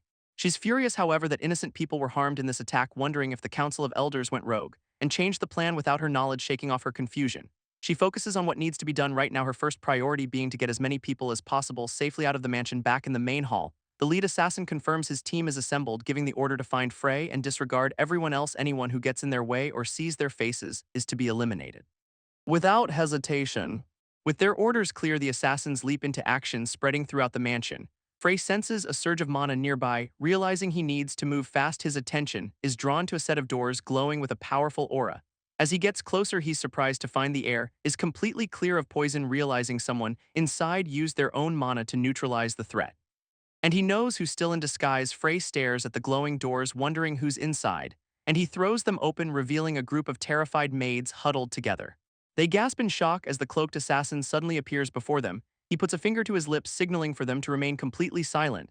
But another assassin calls out, asking what he's found, putting Frey on the spot. Thinking fast, our boy reports that he's discovered a hidden passage. This other assassin moves closer, demanding to see this passage for himself. But Frey strikes without warning, taking down his suspicious comrade in an instant. This second assassin crumples to the floor permanently.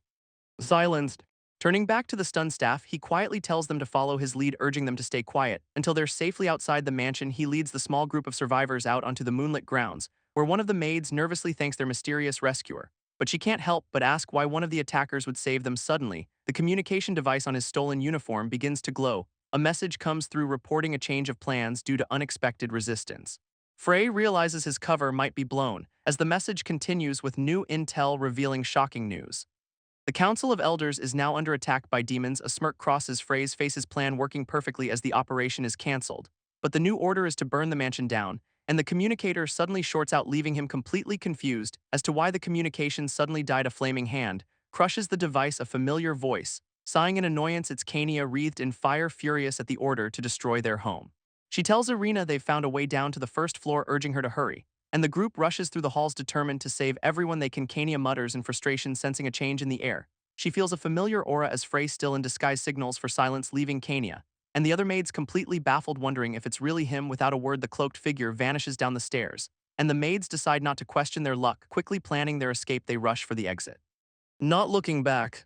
While Frey watches them, Gio, relieved that Irina has been evacuated safely. Now his only remaining task is to check the basement and get a handle on the situation.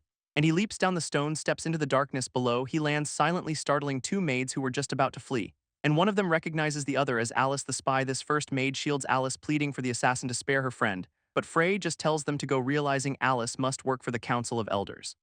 As they turn to leave, one of the maids hesitates, asking him to please guarantee the safety of the other students in the warehouse. He promises to do his best, earning her heartfelt gratitude. Before he departs, Frey continues down a long, desolate hallway, gritting his teeth as he feels the heavy strain on his body from neutralizing the poison, a toll made worse by the energy he spent at the demon army meeting. Suddenly, his eyes snap wide with alarm as a dagger slams into the ground. Just inches from his feet, another assassin appears, declaring that Frey is not one of their own, and this new, more powerful foe demands to know his identity. Frey can only smirk, realizing the operations leader has just arrived. This leader draws his sword, ready to force the answers out of him. This assassin leader threatens to tear him apart, brandishing his twin blades, but Frey scoffs at the threat, a confident smirk on his face, declaring that the ones who will be torn to pieces are those who hurt innocent students. His eyes blaze with fury as he unleashes his power, shouting his accusation.